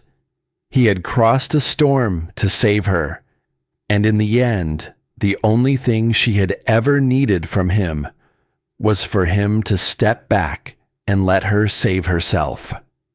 Only Hadrian Crane remained on his feet. Barely. He was fighting the command with everything he had, his body shaking, sweat standing on his brow, his knees buckling and locking and buckling again, his will against the will of the iris line. And he was losing. Inch by inch, he was being forced down toward the stone. "You see?" he gasped even as he sank. "You see what she is. The same as her mother, bending us all to her will. This is what you crowned. This is what—" "No," Ren said, and she walked to him, slow, steady, her indigo feet leaving blueprints across the black stone. "My mother bent you with fear," she said quietly. "You have spent 15 winters telling that story until you believed it yourself. But I am not bending you with fear, Hadrian Crane." She stopped before him. "I am bending you with the truth. And the difference is the only thing that has ever mattered." She looked down at him, forced to his knees at last, the great patient spider of the north tangled in his own web, and the wolf in her wanted his throat. Of course it did. He had ordered her mother killed. He had ordered her killed tonight, in this very hall. The wolf wanted to end him, and no one in the north would have lifted a hand to stop her. But she had already learned that lesson an hour ago, standing over Marin. She would not give Crane the death of a martyr. She would not let him be the dramatic, bloody ending that proved his story about her line. "You will not die tonight," she told him. And she watched the confusion cross his face, because death was the only ending he had prepared for. "You wanted blood. You wanted the iris line to end the way it began, so the songs would say, 'We were all the same.'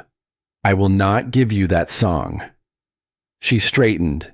She turned to the hall. "Hadrian Crane is charged before all of you," she said, her voice ringing clear, "with the murder of Queen Lenore Ashgrove, with the burying of her line, with the attempt tonight, in this hall, before all your eyes, to murder her heir."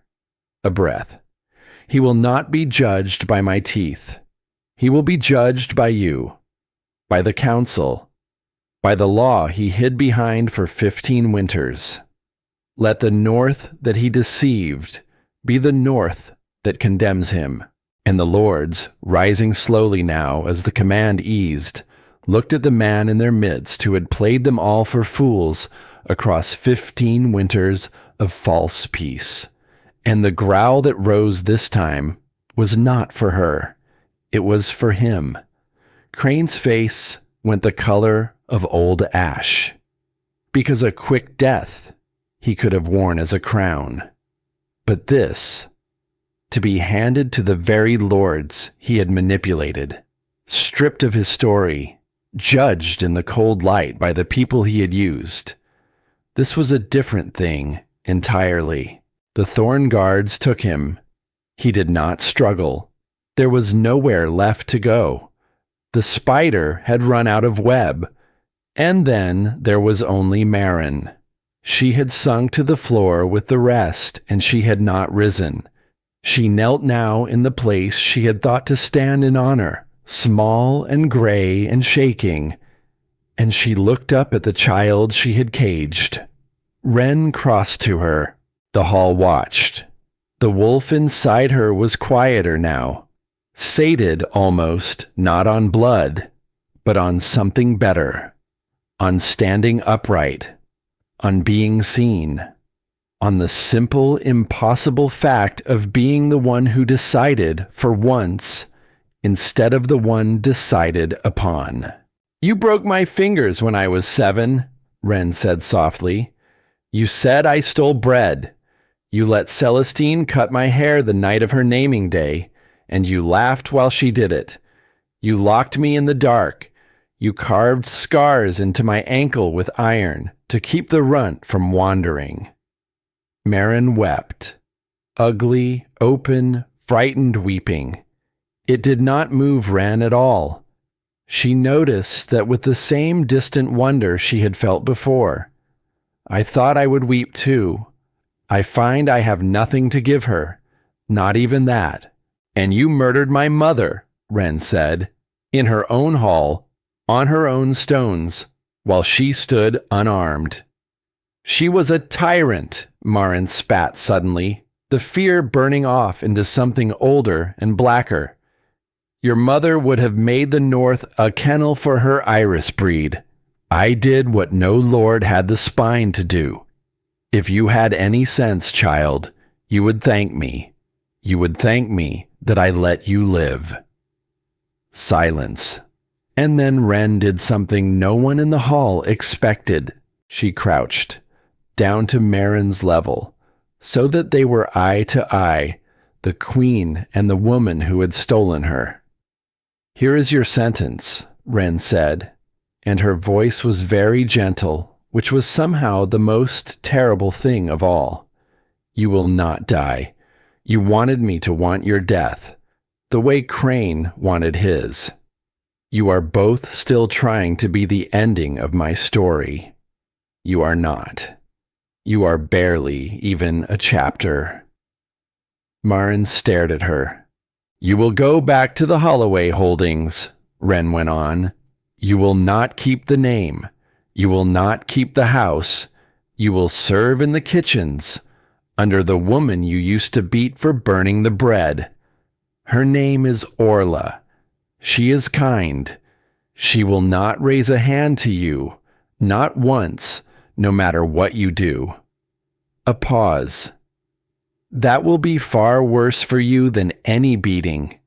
You will learn what kindness from below feels like when you have spent your whole life dealing out cruelty from above. Marin's mouth opened.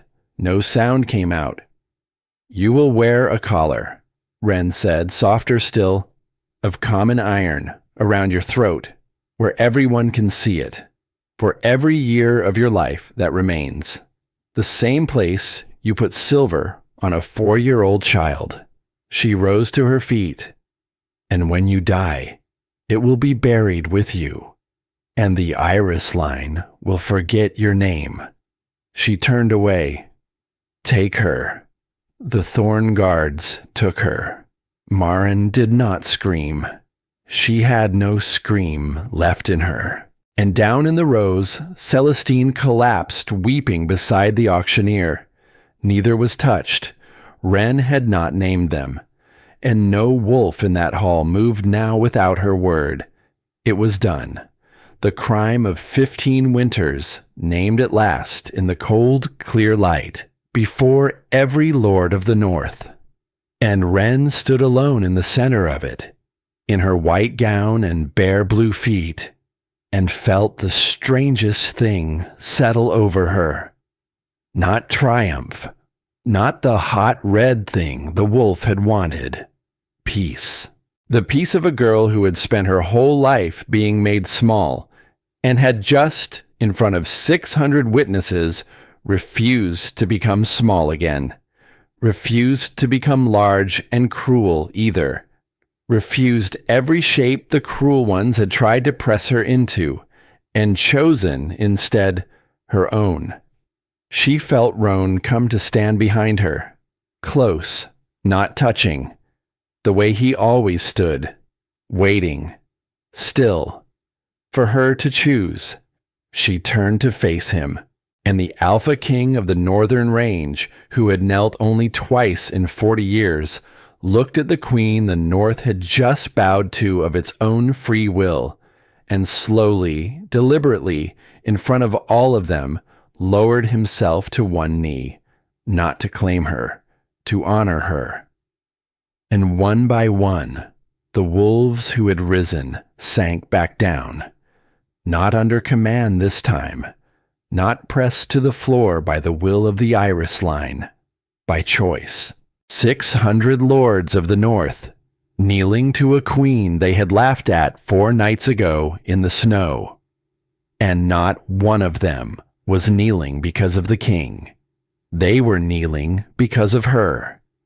Ren looked out over the bowed heads of the north and up through the open roof at the blood-silver moon, and somewhere deep beneath her sternum, in a room that was no longer empty, no longer locked, a wolf 15 winters silent lifted her head and began, at last, to breathe.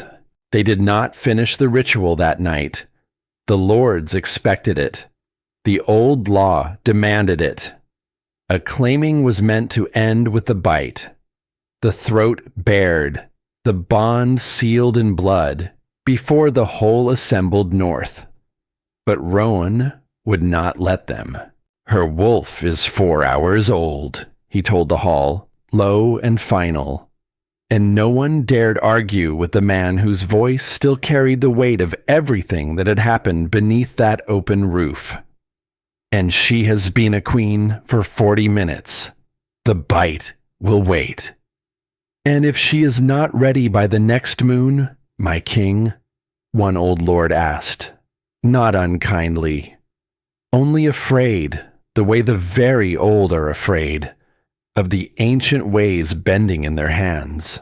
"Then it waits for that one too," Roan said, "and the one after it, for as long as it takes." He turned and looked at her then, at Ren, swaying on her feet in the broken circle of silver, the whole long night finally catching up with her body all at once. The steam had stopped rising from her skin. What was left was just a girl, exhausted, upright, by will alone. "She has spent 15 winters being forced," Roan said quietly, and though he spoke to the hall, he did not take his eyes off her. "Forced into chains, forced into ash, forced onto a block to be sold. She will not be forced into this. Not by the law, not by the moon. A breath. Not even by me, least of all by me."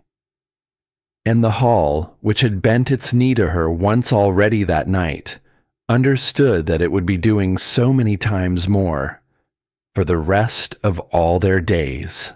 They bowed, they emptied out into the cold, and they left the two of them alone in the stone dark, with the moon falling silver through the broken roof. And then Roan carried her. She let him. Her legs worked well enough now.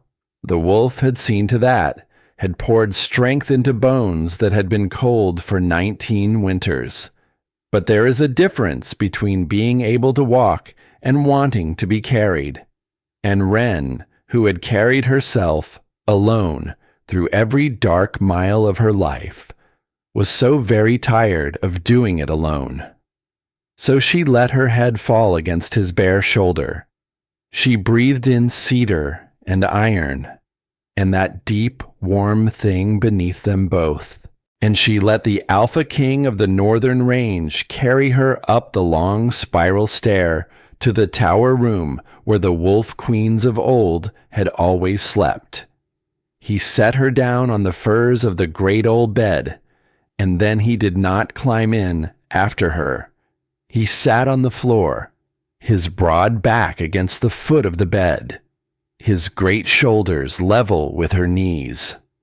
And he stayed there, in the dark, close enough that she could feel the heat coming off him, far enough that nothing at all was being asked of her. Ren looked down at him, at the curve of his neck, at the silver ritual scars running down his forearms, pale in the moonlight, and slowly, the way a woman speaks the very first word of a language she had once been forbidden to learn, she reached out and put her hand in his hair.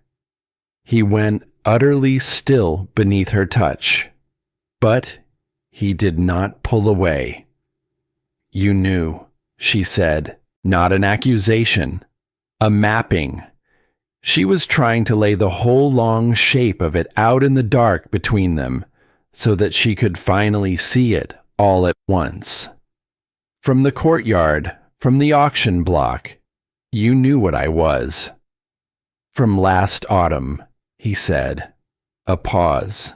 A trader brought me a single strand of copper hair, pulled off a nail in a woodshed in the Holloway Holdings.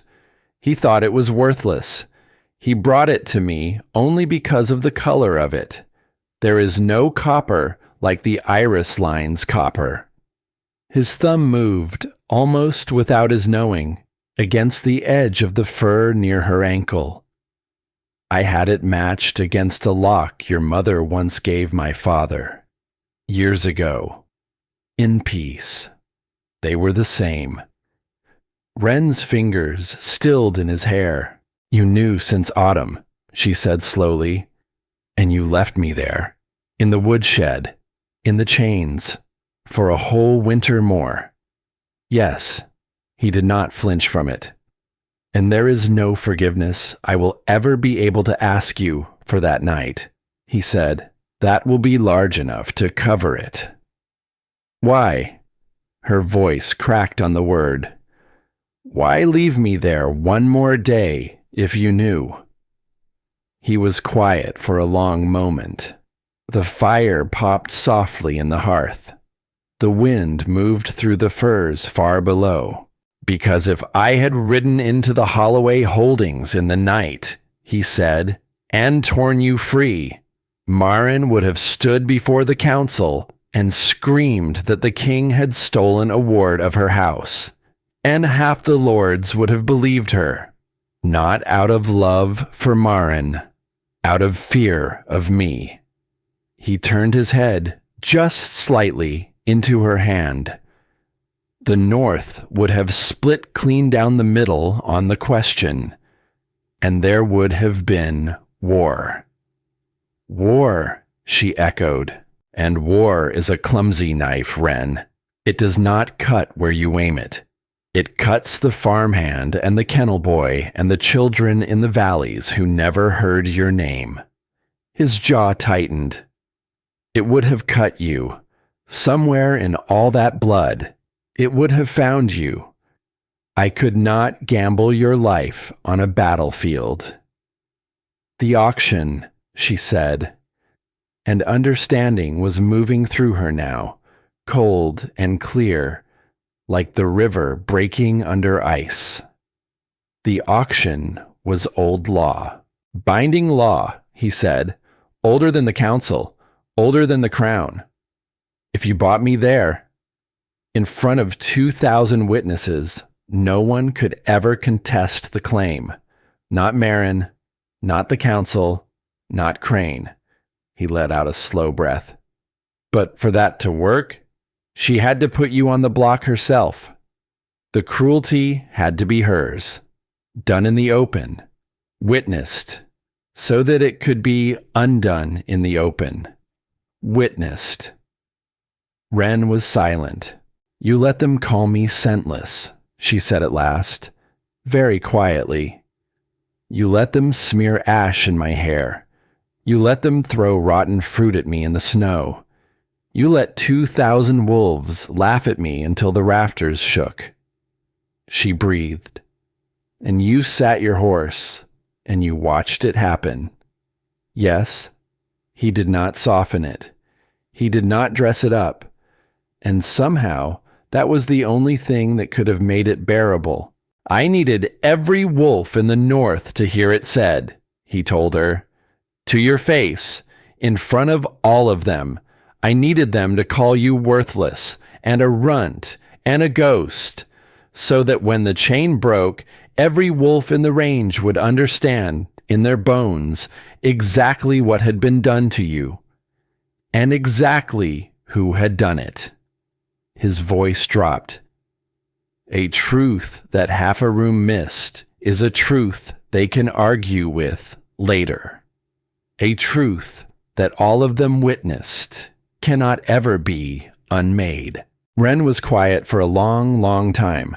Her fingers moved again, slowly, through his hair, mapping, forgiving maybe. She was not sure yet, but she was not pulling away. That, she said at last, is a very long game, my king." A laugh escaped him, low, surprised. It seemed to catch him off guard, as though he had forgotten his own body could make the sound. "I am a patient man, little queen."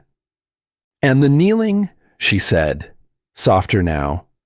"Tonight, after it was over, after the North had already bowed, you knelt to me, in front of all of them." She looked down at the back of his head.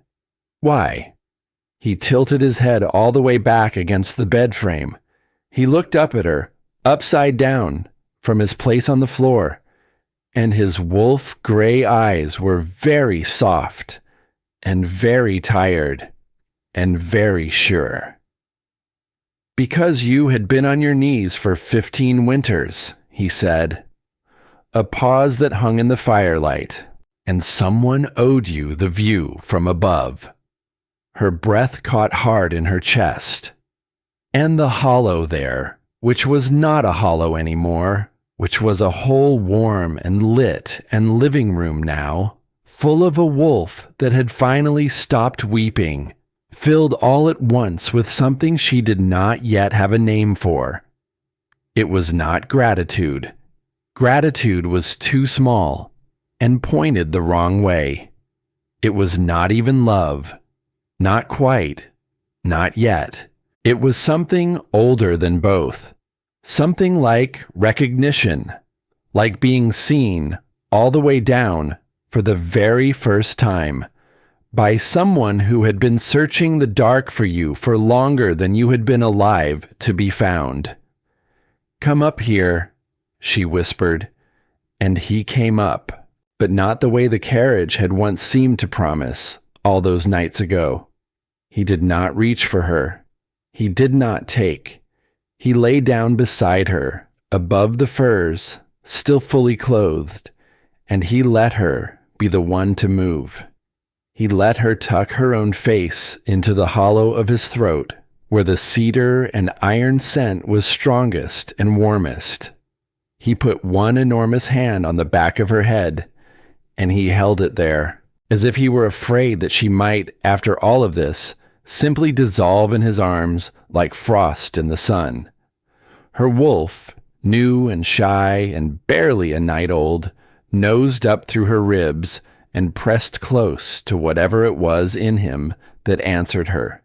And somewhere deep beneath both their breastbones, two heartbeats that had each been missing something for far too long fell, very quietly, into the same slow step. "The bite," she murmured, already half asleep, the warmth of him pulling her down into rest. When you are ready," he said, not one breath before. "And if I am never ready, then never." His mouth moved gently against her hair. "I did not ride through a blizzard for a bite, Wren Ashgrove. I rode through it for you. The rest can wait as long as you need it to. A year, 10, forever, if that is what it takes." She slept. And here is a thing worth holding on to, for anyone who has ever been made to wait, or worse, been told that their own healing ought to happen on somebody else's schedule. The ones who truly love you do not ask you to perform your mending for their comfort. They sit on the floor at the foot of the bed. They let a wolf 4 hours old decide in her own time when she is ready. The grand gesture is easy. Anyone can make a grand gesture in front of a crowd. It is the patience afterward, the long, quiet patience between the claim and the keeping of it, that tells you what a person is truly made of. If someone cannot sit on the floor and wait for you, then they have not yet earned the bed. Wren did not know any of that, lying there asleep against his throat, her hand curled loosely in the dark fabric of his tunic. But her wolf knew, and her wolf, for the first time in 15 winters, did not keep one ear awake for footsteps in the hall, did not brace for the lock to turn, did not listen the whole night through for someone coming in the dark to do her harm. She simply slept like something safe at last. When she woke, it was dawn. Pale gold light spilled through the tall window, across the furs, across the tapestries of running wolves on the stone walls, and there was a tray on the small table. Bread, honey, a cup of something steaming, and Roan, sitting beside it, rolling a small object slowly between his thumb and his forefinger. A fragment of the moon-silver chain. The very piece she had torn from her own throat with her own 2 hands. He was not looking at it the way a man looks at a trophy. He was looking at it the way a man looks at a wound that has only just begun to close. "This is going to be melted down," he said, without turning around, "and reforged." "Into what?" she asked, sitting up among the furs. "A ring." Now he turned to face her. "If you will wear one, iris and iron. An old pattern from before the troubles. The silver in it will never suppress you again. I swear it. The spellwork dies the moment the chain is broken, and you broke it yourself." He held the fragment up into the dawn light, and it caught the gold. "It will only remember what was done to you, what you survived, so that when the North sees it on your hand, the North will never be allowed to forget." Wren crossed the room on bare feet. She sat herself down on the edge of the table, right beside the tray, the way no servant would ever have dared to sit. And she held out her left hand. "Yes," she said, "reforge it. And when it is ready, yes, I will wear it every day of my life, where everyone can see." And when the ring was finally ready, weeks later, he slid it onto her finger himself. And then he turned her hand over, and he pressed his mouth to the very center of her palm. Not her knuckles, her palm. The way a man swears an oath on something he holds sacred. Spring came late to the high peaks that year, but it came. The ice on the great river cracked open one gray dawn, with a sound like the whole valley exhaling at once, and within days, the land below the castle had become something that no one living had ever seen with their own eyes. Wild iris, pale violet, gold at the throat, the flower that no one in the North had watched bloom in a full generation. It pushed up through the last of the melting snow in ragged, stubborn, defiant crowds, as though it had been waiting underground all those long winters, waiting for someone to come home at last and tell it that it was finally safe to rise. Wren walked among them, barefoot, the iris and iron ring warm and heavy on her hand. Her copper hair longer now, because she had simply stopped cutting it. She had stopped, she was discovering, a great many of the small cruelties she had once inflicted on her own self without ever quite noticing she was doing it. The flinching, the shrinking, the way she used to make herself small in a doorway, so as not to be seen. Her wolf ran a little ahead of her through the flowers, a slim, white-coated creature with eyes the same pale violet as her own, nose deep in the blooms, sneezing comically when the pollen caught in it. Roan walked at her shoulder, an easy hand resting at the small of her back, and he said nothing at all, because there was nothing in that moment that needed saying. They had been wed in the forest, 3 weeks after the ice moon. No witnesses but a black stag and a wide circle of wolves, and the very first iris breaking through the snow at their feet. Wren had spoken her own vows, in the old tongue, the tongue of the lullabies she was slowly relearning. And her voice had not shaken, not once. They would be wed again, at the midsummer full moon, in the great hall, before every lord of the north and every visiting queen of the allied packs. He had commissioned a crown for her, twisted silver iris, fine as lacework. She had laughed out loud when she first saw it and told him it was far too heavy to wear. "Good," he had said, without missing a beat. "Then it will remind you to keep your chin up." And she had not stopped smiling for the rest of that whole long afternoon. In a kitchen 3 valleys away, a woman named Orla set a fresh, warm loaf of bread down in front of a thin-wristed kitchen servant, a woman with gray showing at the roots of her dyed hair and a collar of common iron fixed around her throat. "Kindly eat," Orla said, "before it goes and gets cold." And the servant ate. She ate every single day. She would eat every day for the rest of her natural life, in a warm kitchen, fed by a kind hand, and no one would ever raise so much as a finger against her, no matter how she sulked, no matter how she tested it, in those first bitter months, waiting for the blow that never came. And that, in the very end, was the cruelest thing Wren could have done to Maren Holloway. To let her live, to let her be fed, to let her be safe, to let her be warm, and to let her be utterly, completely, and forever forgotten. There is a thing that people sometimes get badly wrong about justice, and it is worth saying out loud, plainly, where it cannot be missed. Revenge and justice are not the same shape at all. Revenge is a fire. It warms you for a single night, and it burns your whole house down by morning, and it leaves you standing there in the cold gray ash, having finally become the very thing that once set you alight. Justice is colder than that, quieter, and so much harder to swallow.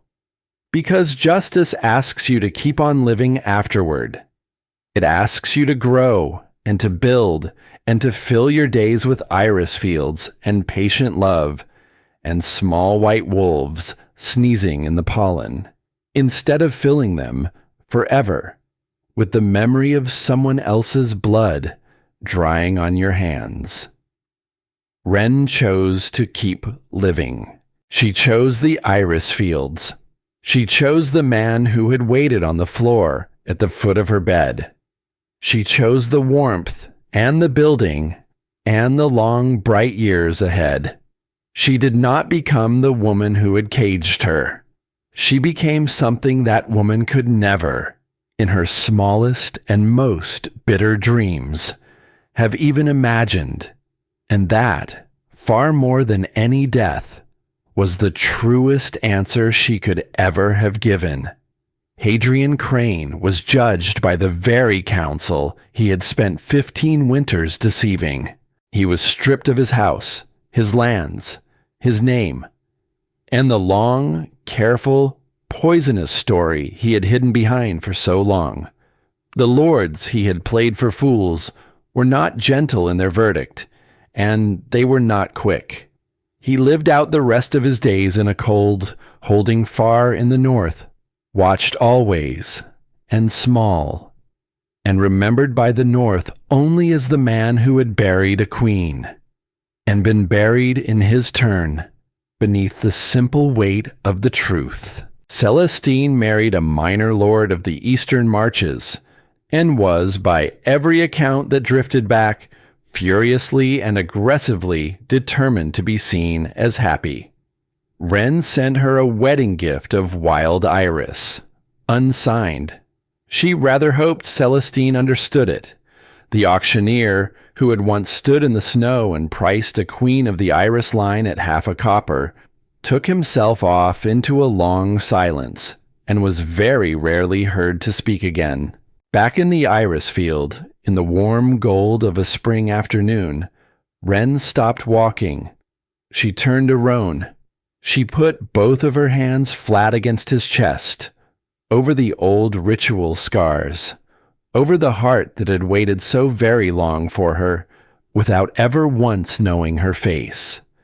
And she tilted her own face up into the spring sun, and the violet of her eyes caught the gold at the throat of every flower in that whole blooming valley. "Say it again," she whispered. "The thing you said in the tower. That first night." He knew at once which thing. He always knew. "You had been on your knees for 15 winters," he murmured low. "And someone owed you the view from above." She smiled, slow and whole. The smile of a woman who has finally, after an entire lifetime spent holding her breath, come all the way up out of the deep, cold water, and found, to her astonishment, that she can breathe. And then, at last, the tears came. Not the tears of the woodshed, not the silent ones she had once swallowed down in the dark, biting the inside of her cheek, so that no one would ever hear and use it against her. These were something else entirely.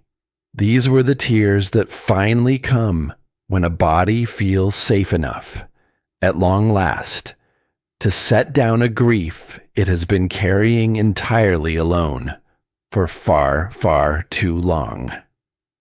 Wren wept for the first time in 15 winters, and Roan caught every single one of them in the cup of his hand, as though they were something precious, as though they were something rare, because they were.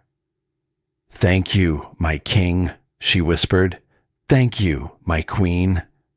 And somewhere in the iris field, a small white wolf lifted her head up from among the flowers, and far down the valley below, a single wolf answered her, then a second, then a third, and then the whole forest, from the high fir line all the way down to the thawing river, took up the cry at once, low and long and joyful, the sound that 100 packs make together when a queen they had long ago given up for dead has, against everything, against all of it, finally come home. And here is the last thing worth carrying away from a story shaped like this one. The people who try to make you small are always counting on one single thing. They are counting on you to believe them. They place the chain on early, when you are still far too young to understand that it is a lie.